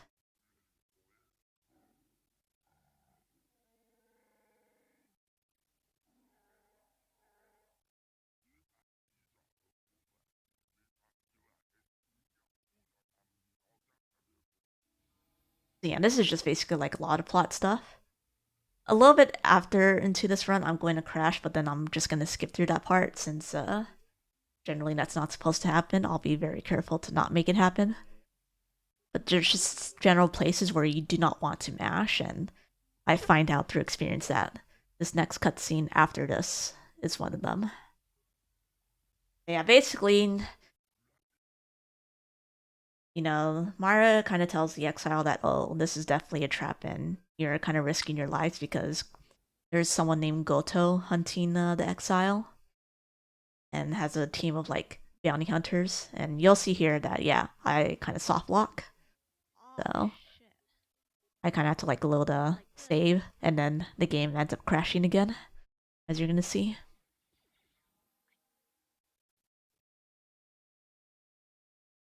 Thankfully, I lose like quite a bit of time on this. Yeah. No, not like this. Am I gonna lose my run? So I'm just gonna skip through the parts where we had to bring Myra over just for posterity. Yeah, you see her in the actual suit this time. So, yeah, thankfully I don't mash too fast here, and the door opens. And so for this part, we pretty much just like kind of tail after Myra to rescue her. Low 153. Maybe a little less if you're 30.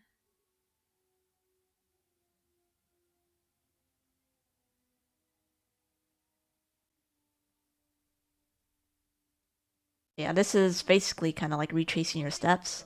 You'll also see here we kind of learn a new force power. Since when we first come in here, like this place is pretty much full of kind of like toxic fumes where most humans can't really survive in. So we learn the force power called breath control, but we don't really use it in the speedrun. But it makes you immune to poison, which is a little convenient. But for this part and for the game in general, it's just not necessary. You do get another control force power named beast control, like over on Duxon, that we skipped since we don't go to that area. But what that force power does is it basically lets you kind of like take control of beast and basically recruit them to your side. But since we skip over that, since we don't go there in any percent, you basically kind of skip it. So yeah, we kind of dodge mines here. There's like a little maze thing, but thankfully you can. This maze is pretty easy. Just have to go there to get to the security door. And then there's more plot happening because basically, after Myra's captured, this quizzes kind of sets up a duel between Hanhar and Myra to try to get her killed. But thankfully, we have plenty of Gouda cheese up our sleeve. So this is another required fight without our main character. We used to use blasters here and it was hilariously slow, but now that we have some mines here, it's very easy to deal with.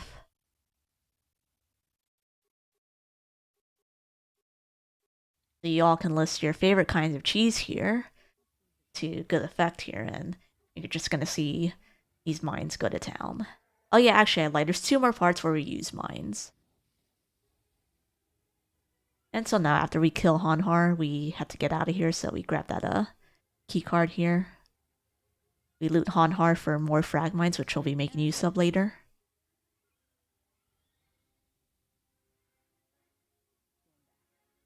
Generally you're supposed to equip the plasma torch here, but I forgot it, so I pretty much thankfully you can just auto level Myra and use security to easily open the door.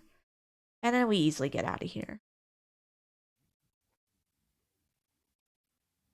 Yeah, but I think if you're high level, like you can't really do that. Like I can do that because like I am So as you notice, like we're still pretty low level and we're pretty much gonna be very low level. We basically finished this game at level 12, but thankfully what makes this game not so bad is most of the enemies on here are scaled level and armor class wise, which is basically their defense to our level, so thankfully most of the levels are scaled appropriately.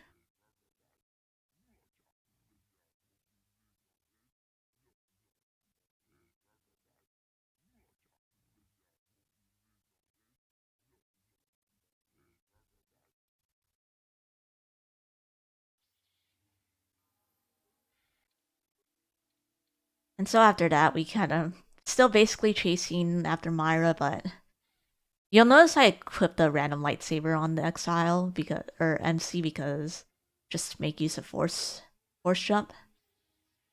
For a good while, the Exile or MC won't be needing weapons since if you notice in the menu we did before, we gave Vices pretty much all of our weapons because she's gonna be the one dealing damage since our main character can't be there.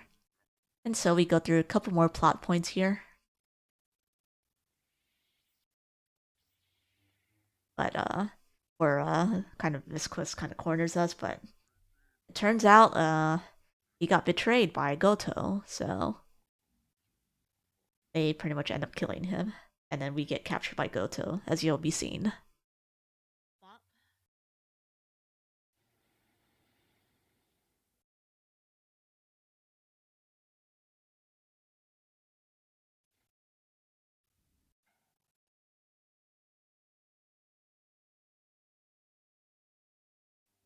And so Meyer meets with Zeth Kyle, which I guess they were working together or something, I'm not sure. And then you kind of see glimpses of Kreia kind of like affecting this place. This is actually going to play a pretty long, pretty big role. I won't spoil it yet, but you're going to see kind of pretty much after on to what happened.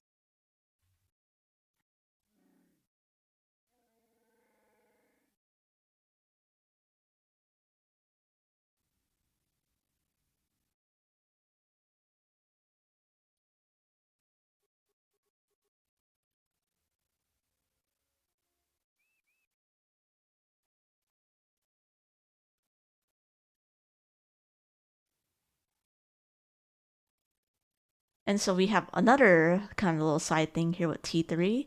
That's why I level T3 up since he needs HP. But you're gonna see some more use of mines here because obviously T3 does not deal damage. But we have to basically talk to a couple of these droids to get the door open. And then this particular droid is not very happy with us, so we kind of throw a couple frag mines under the droid. So automatically goes kaboom. And then the very nice other droid opens the door for us.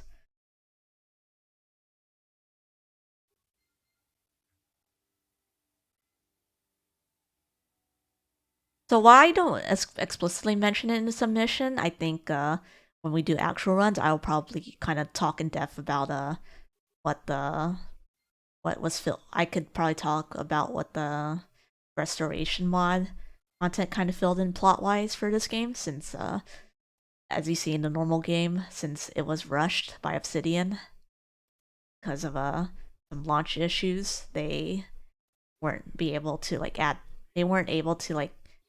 quite a bit of content, so I'll be talking on what got filled in there. So yeah, here's T3 getting attacked by the HK50s again. Which, by the way, we can buy HK parts to revive him basically through running through these planets. And I'll talk about it again at the end of this, but reviving HK can kind of be an incentive because it's only a couple extra money to kind of buy the parts that we need for him. So reviving him is definitely a nice incentive, and we can also bring him to a few places depending on how fast we get the incentive met. But generally, it'll be kind of be towards Narshada, the end of Narshada, where we can revive him. So you're gonna see the first big use of Isis. We kind of have to manually level her up because we need certain force powers on her, and we need to put strength on her to deal some damage and stuff. So we learned the standard force speed, and force valor. We learned stealth walk, and then we also learned improved two-handed weapon usage. So this is another like part that people tend to not like because of you don't have your party member, you don't have might not have strong party members. But this is another pretty cool section because you're gonna see like basically a really cool use of stealth here. So normally you'd have to run around here with quite a bit of self-attacking, but thanks to stealth, you can pretty much Isis is naturally pretty high stealth, so you can pretty much just run through all of these droids unharmed. And yeah, it's really important for us to be in stealth because we don't want to be in combat. Because Myra is considered the main party member, and basically, if we're in combat, we can't talk to the droids. So basically, our main character is trapped in Goto's yacht. So basically, what's happening here is we kind of want to try to rescue them.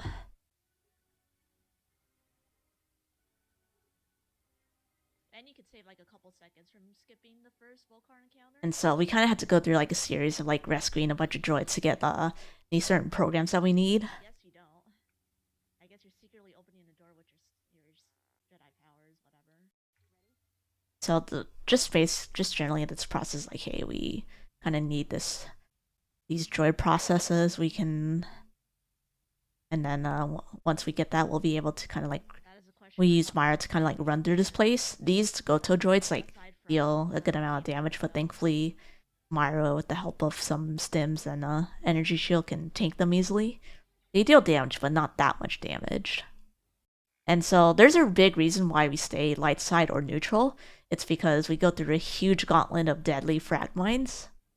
So even if you are like really low level, these frag mines deal like 40, 50 damage. And if you're here like a low level, your character members might have like 60 HP at the most. And yeah, you'll see like a huge entire line. And Myra's special ability is to walk through mines without taking damage. So basically, she has free reign walking through these mines. So that's why she's an extremely important character to get.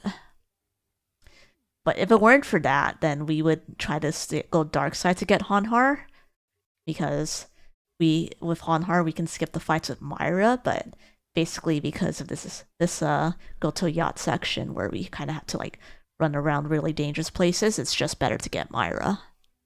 And so now here we do the first fight segment with Vices.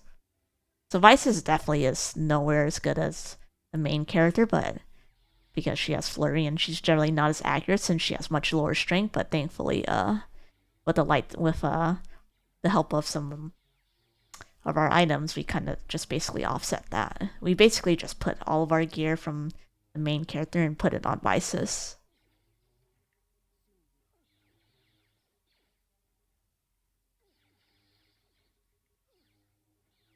Yeah, we have to defeat all of these defense turrets to rescue the main character. We're not going to be equipping the main character just yet still, because right after this, there's still going to be like one big part with Vices that we have to do. That's pretty much directly right after this part, so we still leave all of our gear on Vices. Yeah, I would be finishing KOTOR's yacht now. And so after this, we pretty much just have to get off the ship after downloading the codes that we need for the shutdown sequence. But so we run one more time with Myra since we're still going through a sea of deadly frag mines. We also notice we also turn off all the droids here since they're really bad to deal with. And you also notice I'm gonna start grabbing some deadly mines, and they're gonna be used for the end game portion because there's gonna be one more fight with Myra and Hanhar, and you're gonna just see why deadly mines are basically needed for that fight. So while we grab the deadly mines, we're gonna do a bit of macroing here to bring the main character over to the exit. So we grab here 5 frag mines because it's pretty much all we need.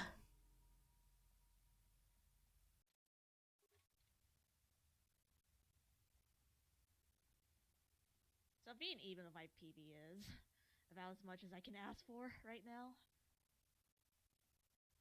And once we get through all this, we just need to initiate the mechanism to unlock the power distribution, and that'll pretty much open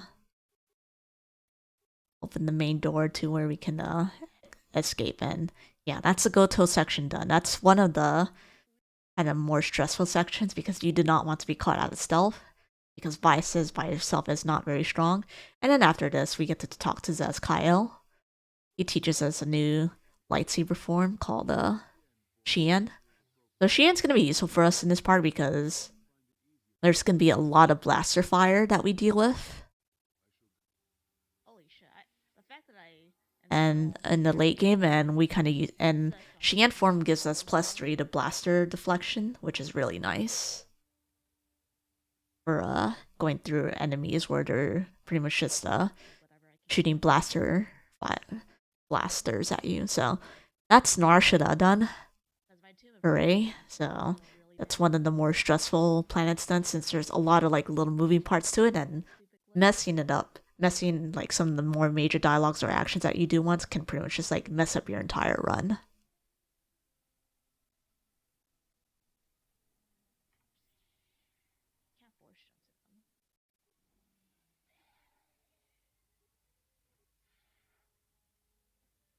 And so yeah, once we're pretty much in the ship, we pretty much have access to be able to do the last part of On the Run, because Kabar contacts the ship just saying, hey, we need help now. Meet us at the palace. And then so there's more cutscenes at play here. So more opportunities for donations. I'll just skip over it because since we're just doing commentary and there's not much to say about that. So Now we here, since we're doing Onderon 2, we go back to Duxon because that's the only way directly to Onderon, since Onderon generally has a blockade and the Ebon Hawk is not allowed in it. That's why we crash landed in Duxon first, since I forgot to explain that part earlier, but basically, there's a group of shits that try to shoot us down, so that's why we crash landed on Duxon. So now they're kind of telling us, hey, there's some stuff that's happening around here. There's a tomb, and we gotta bring some people over, so this is why we still clip gear on Vices. So you'll notice I brought Disciple and Mandalore here. They're not really going to be used for combat portions here, but they're going to be very useful for later because they're designated tanks. So here is another really nice use of stealth run as well. Though sometimes it tends to be not as effective, but thankfully we have some measure. But there's going to be a ton of enemies here, so this is probably one of the toughest segments in the speedrun, just because there's enemies that deal a lot of damage to you, and then the final kind of like boss fight here is pretty difficult. Oh, come on.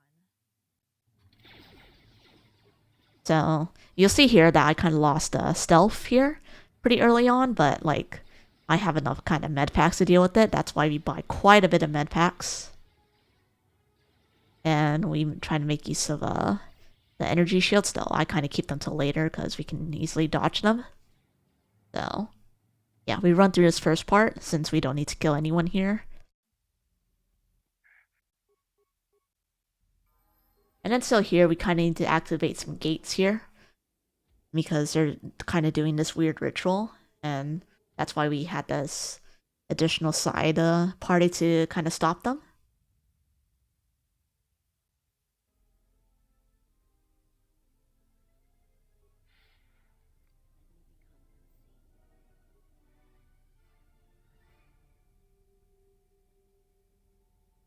Yeah, a lot of this is kind of just like a walking segment to the console where that big door, that black door downstairs can be opened, so we can read a couple donations here as well. But basically, you can also pretty much stealth your way through most of here. If you get out of combat, it's not a big deal because you can still talk to the console while you're in combat. But eventually here, you're going to break your stealth soon enough because operating the console here will kind of take you out of stealth. But it's not a big deal, thankfully. And you also just take this time to reapply all your stims because we're going to be entering probably the toughest fight in the entire category, or the whole speed run.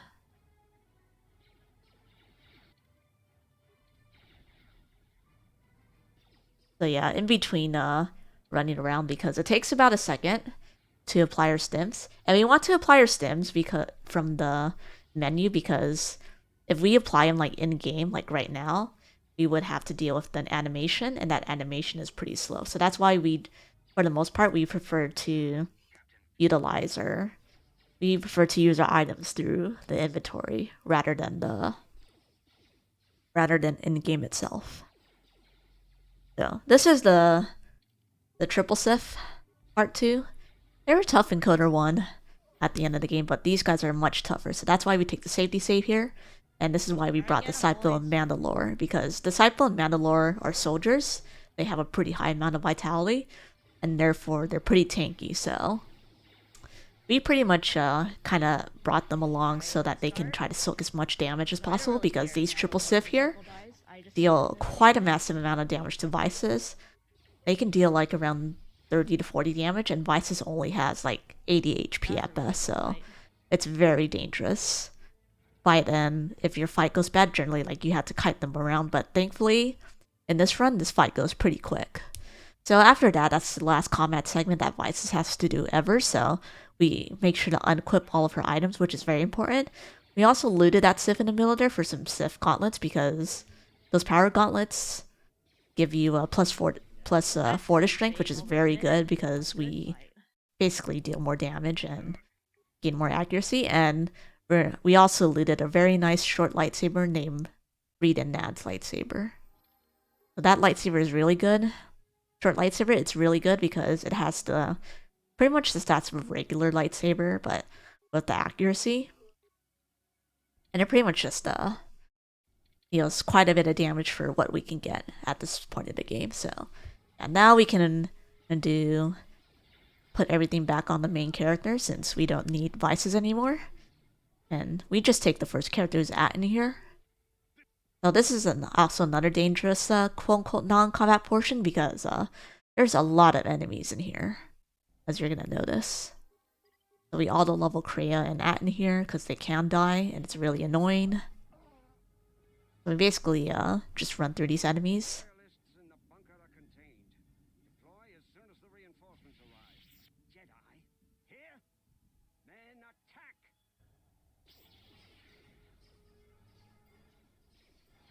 Please force speed, thank you.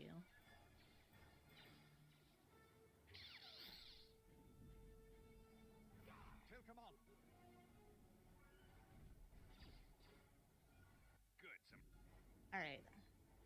That's actually the cutscene I want. Play. Yeah, this is generally just like a bunch of kind of longish cutscenes before we enter the palace here. These Sith here kind of see a bunch of people being cowards and then just kind of decided to eat them. I didn't kill anyone. They killed invisible people. Alright, well, I guess it's not gonna let me hit them then. We're just running through here to the royal palace. So kind of as we get through the royal palace here, we're going to pretty much see Colonel Tobin here. He's gonna close the doors on us, which means we have to go kind of find a place where we can open the doors again. This is another nice use of solo mode here, but this is pretty much the last like really dangerous part. So we're gonna turn on Xian form here because we're gonna be running through like a lot of blaster fighting people, and the plus to blaster deflection is pretty nice because there's also gonna be a lot of traps here. But thankfully his first part is short because of force jump. So we're gonna talk to Kavar here, who pretty much just explains that they kind of lock down the other side, and we need to kind of get to the other side in order to open the door.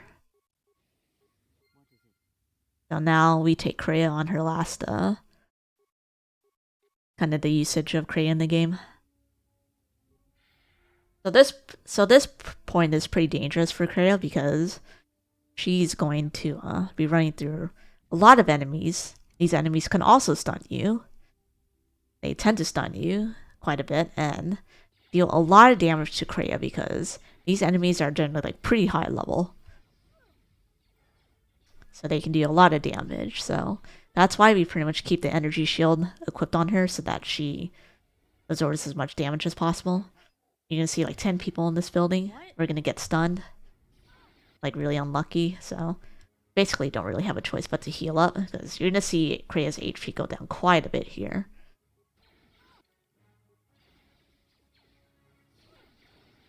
So yeah, getting stunned here is just really dangerous. I open that door there. This is the second room where these droids can also stun you, by the way. But once you get through here, you're mostly okay. So I'm pretty careful with this dialogue, so I kind of pause to talk to him. So I immediately pause here because I want to talk to this terminal as soon as possible.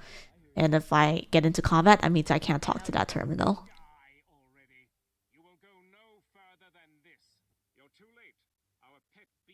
So once you get these doors open, she's gonna be like, oh, you guys are fashionably too late. This one of their beasts who has been trying to break down the forest doors and broke it down, but then loses control, so causes quite a bit of ruckus. Ignore the beast. Into the throne room. The queen must die. You can also read some donations here. Pretty much a lot of this endgame is quite a few long cutscenes, so plenty of opportunity to read some nice donations. So we bring Atten in here so he doesn't have to face it, but if we walk back, our party members will automatically teleport to us and saying like, oh, you can't exit, so we use that to bring the main character back in. We'll stem up the main character here, and since we do a lot of damage here, hit the beast. Without stems, by the way. since we do a lot of damage here, we basically can pretty much possibly kill this kill the beast in one hit thanks to critical hit strikes.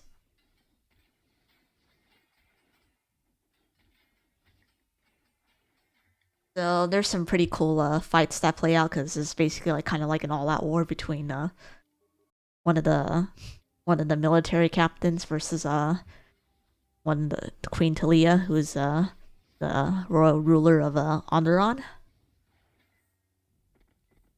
So we take Talia's side because it's easier. It's just easier in the plot to help her out. And if we had to fight Talia, there'd be like an extra fight, which we kind of don't want to do.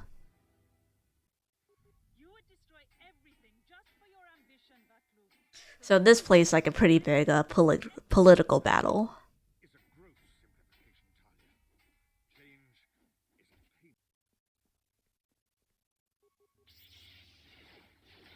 So we're gonna fight Vaklu here. We do a lot of damage now, so a lot of this combat is pretty easy. We pretty much one-hit him.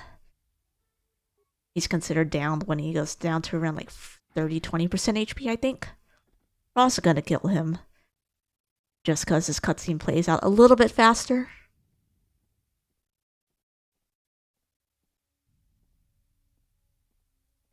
And then you'll see one of these fun interlude cutscenes with the Kreia helping someone out.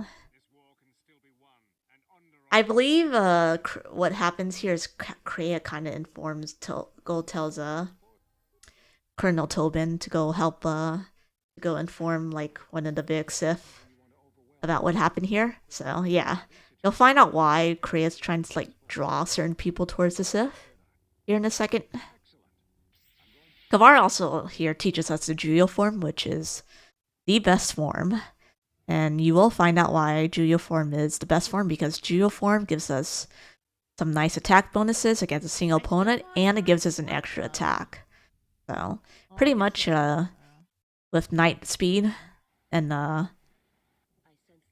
Juyo form, you get pretty much 4 attacks per round with critical hit strikes. And with our items, we have a pretty good chance to crit. Like say like a 20-30% chance to crit, and those crits hurt for a lot of damage.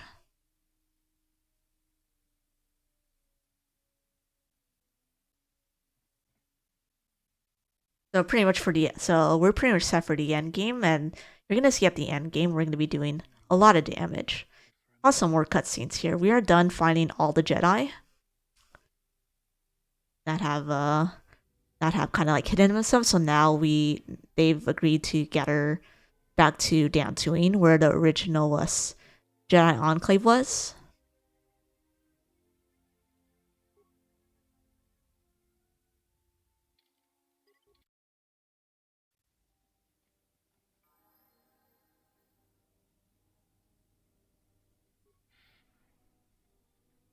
And so we're just pretty much making our way alone towards here. We take you can most of the time you'll be like level 12. Sometimes if you take like extra encounter and extra kills, or like you get lucky killing a lot of stuff, you'll end up at level 13. So yeah, we don't even get up to level 15, where you generally learn like the more advanced they call them Jedi Prestige classes. So you can choose between like based on your alignment, like Jedi Watchman or Sith Assassin, or a Jedi Weapons Master, or a Sith Marauder, or like Jedi I forgot what the last one was for Jedi, but the other one's Sith Lord. So they're just basically more powerful forms of your classes, and they get some really nice perks with them, but we don't even hit level 15 for that. So we're in the end game now. Pretty much.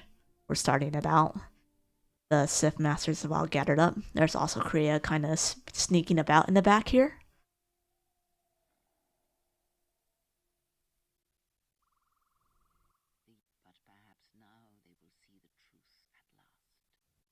So there's a lot of plot stuff that happened because the Jedi the Jedi Council kind of talks to you about like what happened to you, and they're kind of tell you that you're kind of dangerous and we kind of need to restrain you because you've been causing way too much trouble and basically you are bad for the Force, so that's why they kind of are very iffy about you. And then you'll see in a second here, Kreia shows up. Distract people. She's mad.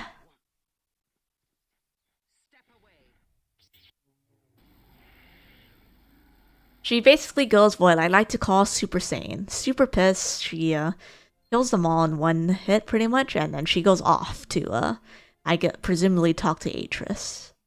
Because these Jedi to her refuse to do things that she wanted, so that's why she went and basically revealed her true power. So basically she was kind of restraining herself with your regular party members.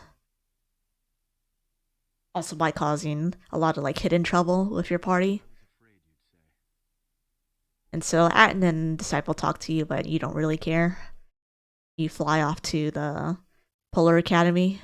So Atris kind of like low-key has fallen to the dark side because she's been hanging around the Sith holocrons quite a bit. I think to try and like kind of find out why the dark side kind of took over, but in the process she kind of like became part of the dark side by being exposed to all these evil thoughts.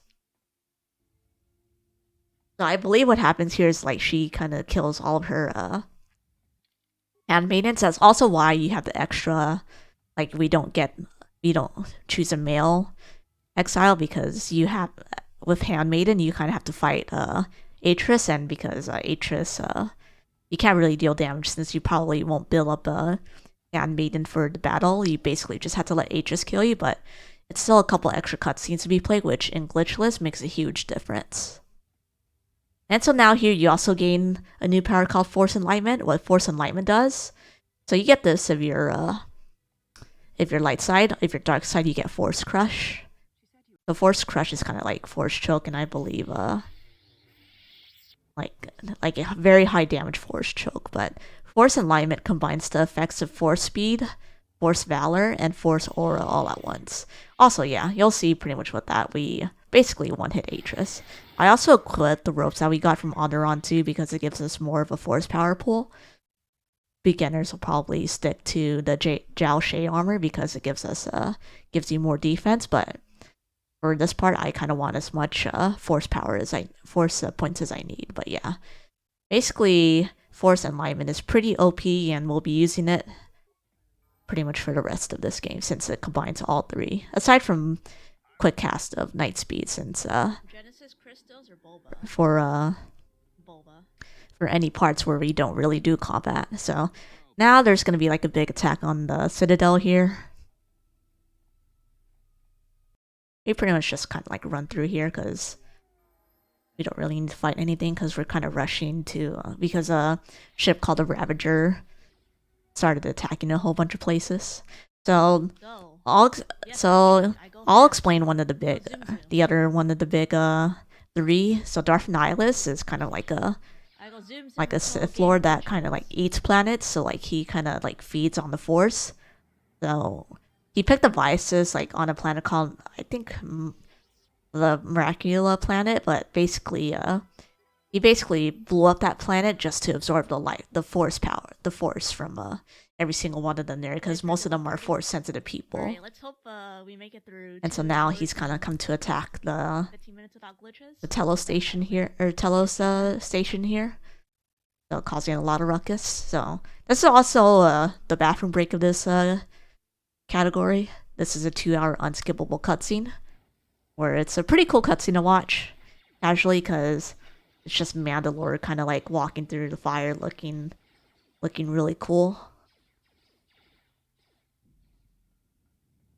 So basically, Nihilus was the other one of the big Sith where he kind of like pretty much looked for kind of like traces of Force power, and then we're pretty much just like consume it because it's basically like food to him, or food to it. And then Nihilus also decides to take Vices as their apprentice. This cutscene, Mandalore is basically talking about like it's the ship's role in the Mandalorian War. So it's a pretty nice 2-minute break segment to go to the restroom if you're doing a run, or like if you're doing this in a marathon, you can plug quite a bit of donations here. But yeah, so the third one is actually Kreia, who kind of like masqueraded for, I forgot the reasoning, but she kind of masqueraded as like a neutral person, because like she kind of sees like the Force as something that's bad and like kind of should be wiped out. So that's why she kind of like joins your side for a bit, because like you kind of believe in the Force, but then like she kind of realizes that I guess she needs to be like a challenge to you, or like she kind of realizes what she needs to do and pretty much takes her place back as a Sith. But she's basically TLDR like a very powerful Sith. But yeah, after that cutscene, we're pretty much to the Ravager, Mandalore. We had to bring Mandalore and Vices with us. They're mandatory, but Mandalore also wants us to kind of place proton cores so that they can blow up the ship once we take care of Nihilus here. So we make some pretty nice use of chain force jumps here. Pretty much the only really good place where you can make use of it at.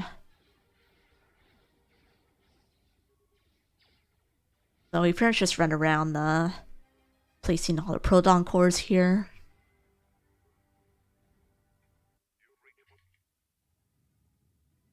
So we placed 2 of these here since they're on the way. Well, there's one like just beyond that hill or the hallway, but we don't go there since we kind of don't really need to first. We kind of just go straight here since we want to take care of Nihilus first.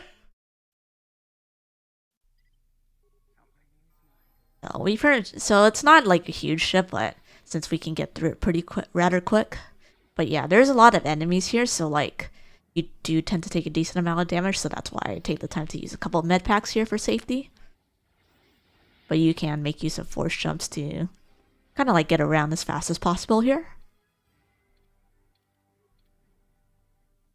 So there's no point putting your stims on because your stims get removed before each phase of Nihilus. And yeah, I explain here we use stims for Nihilus because he can be.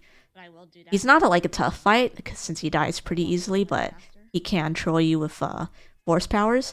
So in KOTOR 1, there's a pretty big difference here, but in KOTOR 1, all the Sith can use force powers against you, like the really annoying ones like force stun or like force stasis, but for whatever reason in this game, pretty much there's only like 3 Sith that uses force powers. One of them is Nihilus, Scion, and then the last boss of this game, Treya, aka Kreia. So that's why we don't really like try to kind of gear up to resist force powers, because we just don't need to. So we use our stims, regular stims, and then we just put on force enlightenment and just wail on Nihilus. He has 2 parts to it. So this is kind of like his phase 2, but thankfully the fight is pretty simple enough and fast enough, especially since you have really good stats by this time.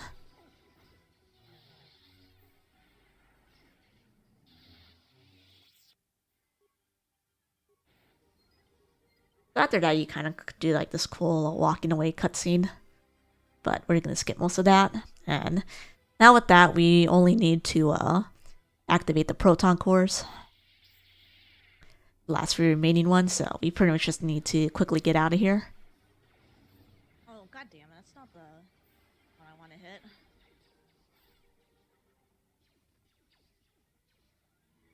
Yeah, we pretty much run out of here, and then this is why we kind of wanted to save the conversation portion of Vices last, because if we go beyond that, Vices kind of talks about, hey, it's my room, I want to enter, but since you're in combat here, it doesn't play the conversation. They kind of play this, but then it exits because Vices is busy fighting. So we don't really need our party members alive here, because this because leaving here counts as like a cutscene transition, and then it can't be done. It's done without needing your party members alive. Also, like after you activate the 3rd proton core, nothing goes wrong with the last one, so you kind of have to find an alternate one. But thankfully, the alternate one, as we ratted the alternate one to be basically on the way. So all we need to do to get the last one is basically run over here in the Misabe control. And then grab an extra proton core, and that's basically it. And so now we can take care of the last one. We do some more force jumps.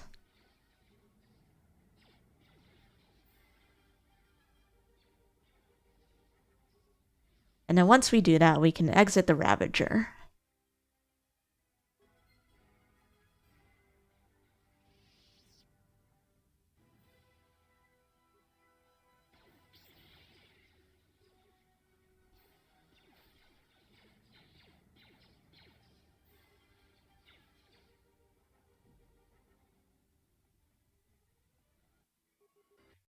And yeah, that's the end of the Ravager.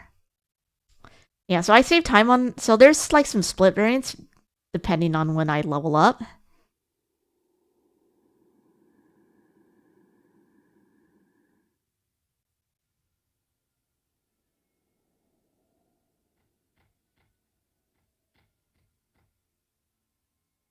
So this is the last... So this is another unskippable cutscene that happens. Basically, you know, where Darth Atreus shows up, aka who was formerly Kreia.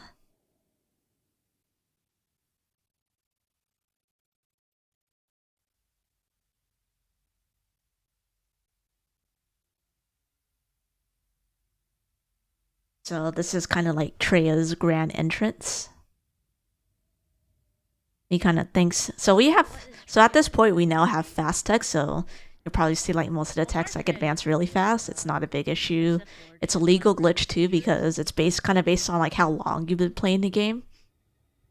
So we only consider fast text like an issue if it like crashed the game, because in some cases it crashes the game, like, or it like skips some major part where we get to soft lock. So for this last part, we basically crash land. Everyone's kind of like scattered around, but pretty much for the most part, the main character here is now solo. So we kill these storm beasts on the way, because later on we'll be running through here with another character, and this plate, and who doesn't have much HP, and we don't have, and since they're a droid, we don't have many healing supplies, and basically it's extremely dangerous. So that's why we kind of try to use our force powers to kill them,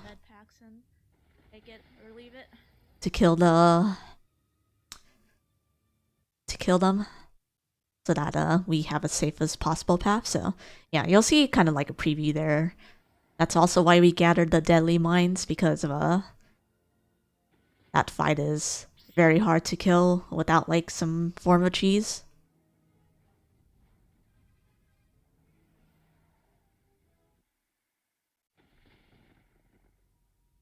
So I'm actually gonna kill these three here, cause... So yeah, in this next area we just have to kill more stuff, because we're trying to make our way to the academy, because basically it kind of tells us, hey, you need to face your fears, whatever your last obstacle is in this place. So this is basically where we crash landed on Malachor 5.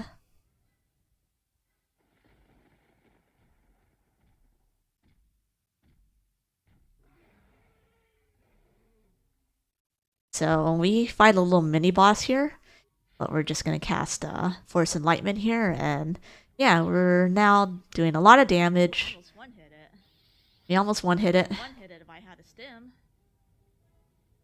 Pretty much move on, and then this is pretty much from here on sort of a walking simulator to the door. And there's gonna be a cool little cutscene that will play, as you'll see in just a second here. So this is also our last level up here. We get a Force Aura, just because it can be cast in conjunction with Force Enlightenment, so it's just pretty much a convenient skill to get. Even though like we had to press Shift +4, which is the shortcut for changing our force powers for night speed. I'm not gonna bother putting on force speed for that. I'm too lazy. And so yeah, this cutscene, all the Sith assassins kind of appear and just like bow down to you. Pretty funny, pretty cool stuff.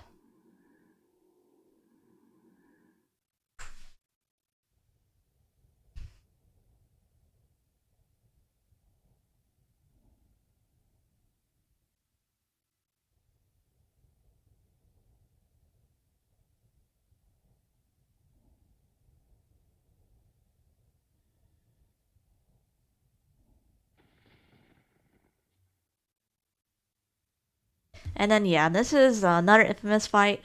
We used to have to fight Hanhar 2 here with only blasters, and it was not very fast because Hanhar on Malachor 5 has a lot of HP.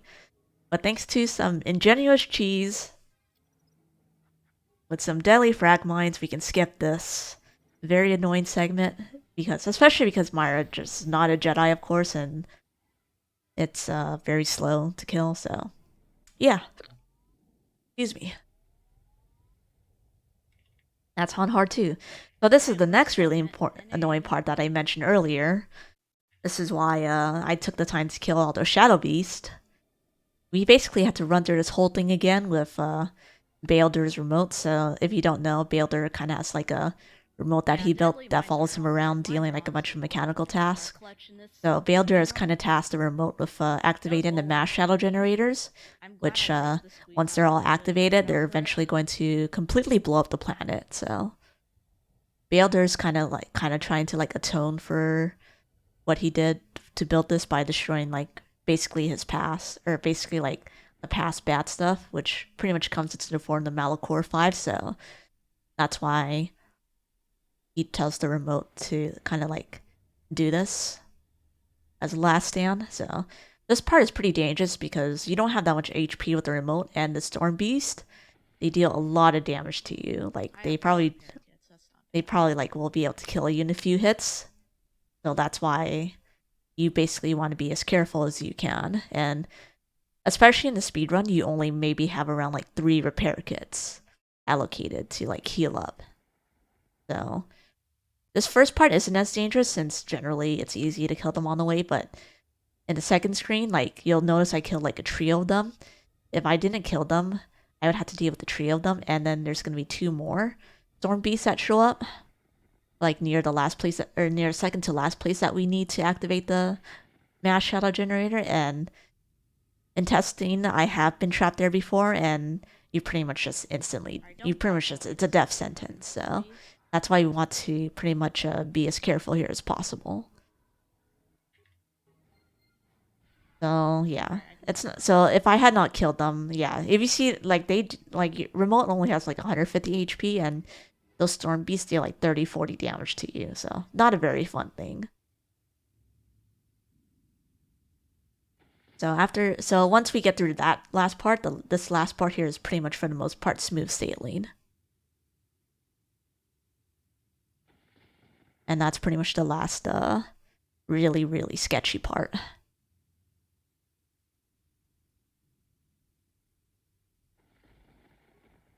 And then there's gonna be a cutscene that plays here, and then that's pretty much it for kind of like the little side stories that each of the other characters do, because now we're into the last area of the game. Alright, no DLC, please.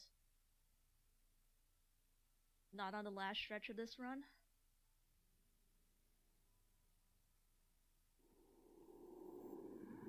So now we get another cutscene playing here. Kind of like visions from Kreia. So now she has to go. Our main character has to go through like a gauntlet of enemies here, and basically at the end of the gauntlet, she has to defeat Treya, aka aka Kreia. So most of these Sith names are kind of based on like a trait, like kind of characteristic. Betrayer sounds like betrayer, for instance. And so this area isn't that dangerous, but there's just like a lot of stuff that you run through. Generally, you'll run fast enough to kind of avoid them, but sometimes you can get hit by quite a bit. We're gonna run through like a couple rooms of like really dangerous Dark Jedi. The Marauders can deal like 20-30 damage to you, which is pretty bad. So you just basically kind of want to run through here as fast as possible. But thankfully, you have mostly healing items to account for it. So yeah, you'll see there, just for safety purposes, I healed. Because we put all our points into pretty much a treat injury, we don't use that many points in general. Like the advanced med kits heal a decent amount. And so here we want to use our hyper stim set here. So I'm just gonna use all my stims here. Because we're gonna face 2 bosses here. This first boss is pretty quick. So Zion has kind of like 4 phases that he goes through where he basically regenerates. Nothing much to say because we do so much damage. Most of the time we can pretty much just one hit him from full HP. 1 or 2 hit him rather. Because as you'll see here, we're pretty much dealing easily over like 150 damage in one fight. Or in one round. So thanks to the Juyo form and Force Night Speed. So after you beat him down to 0 HP 4 times, he dies. Pretty uneventful death. And then after that, we can proceed to the last boss. Alright, let's not cast. So we still have our stims active since it didn't take us long to kill Zion. And then this is the last boss here. So this first phase is pretty dangerous because at low HP, she's just going to spam Death Field. And if you don't have stims on, she's pretty hard to hit, which means she's just going to heal the full. But thankfully, since we do a lot of damage, we can pretty much kill her in that 3 to 4 rounds generally. And then after this phase transition, all of your buffs disappear, so that's why you kind of want to go to the inventory as fast as you can to buff up before you're considered in combat. And it's pretty much just hitting her while healing, because those lightsabers can floating lightsabers do a lot of damage, and time ends when you finish the last hit on Treya. So that's glitchless, or any percent glitchless, I should say. So Actually, could have 212 if I didn't. yeah, overall this run was pretty good. I mean, the big time loss was in the early game, which it's kind of expected because the military base is like the biggest RNG segment in this game. And then aside from the crash that happened on Narshada, like this run was pretty solid for the most part. Like this run's pretty interesting just because there's a lot of like little movement tech and like a lot of like smart things you can do to kind of like get through the game as fast as possible. And the builds and the character build that you use is very good because it's pretty much making use of like very little items in the first half, and then once you get all the items that you need, you're extremely powerful. But yeah, this is an interesting run because there's just a lot of like really cool movement tech as well as a really nice menuing tech, and it's basically like a really nice piece of nostalgia because the KOTOR games are very highly revered for the plot as well as like the gameplay. So, and it's really cool to see like this being done at like a really low level because you pretty much make the most use of your levels, and you're not even like, most people here would typically be level 30, but you're not even level 30. You're like less than half of that. So I want to explain briefly the incentives that can be used for this. So one incentive that can be used, which is probably like the most popular one, would be to revive HK47. So you don't see it in this run, but HK47 is kind of like trapped on the Evanhawk, kind of deactivated, and you kind of need 4 parts to you kind of need to bring 4 parts to activate him. So you get 2 of them from the different HK50s that you kill, and then you get the other parts from the shop. So it's not a huge detour. The only largest detour is killing the HKs, which is pretty easy because we have access to stims, and if needed, I can save some ion grenades because ion grenades still deal quite a bit of damage, and I only had to kill the middle one to obtain the HK parts. So that's the only kind of like large detour, but depending on like if that incentive gets fulfilled, like I can potentially kind of reroute, kind of like it's basically, I won't be able to get it till Narshada, which is about like an hour and 20 minutes in to the run roughly. But even after then, like, and then basically the ending is when we go back to Dantooine. That's basically when the incentive has to be cut off, since that's gonna be like around the point of no return after we complete Alderaan 2. So yeah, so HK is a really cool incentive because everyone loves HK, and you don't want to leave him there because HK is not a very happy assassin droid when you leave him broken like that. Please don't do that to HK. So the second nice incentive that we have is second incentive that we have is save or kill Atris. Everyone either finds Atris annoying or likes her. So I think that's a pretty cool incentive because you have that choice to kill her or save her.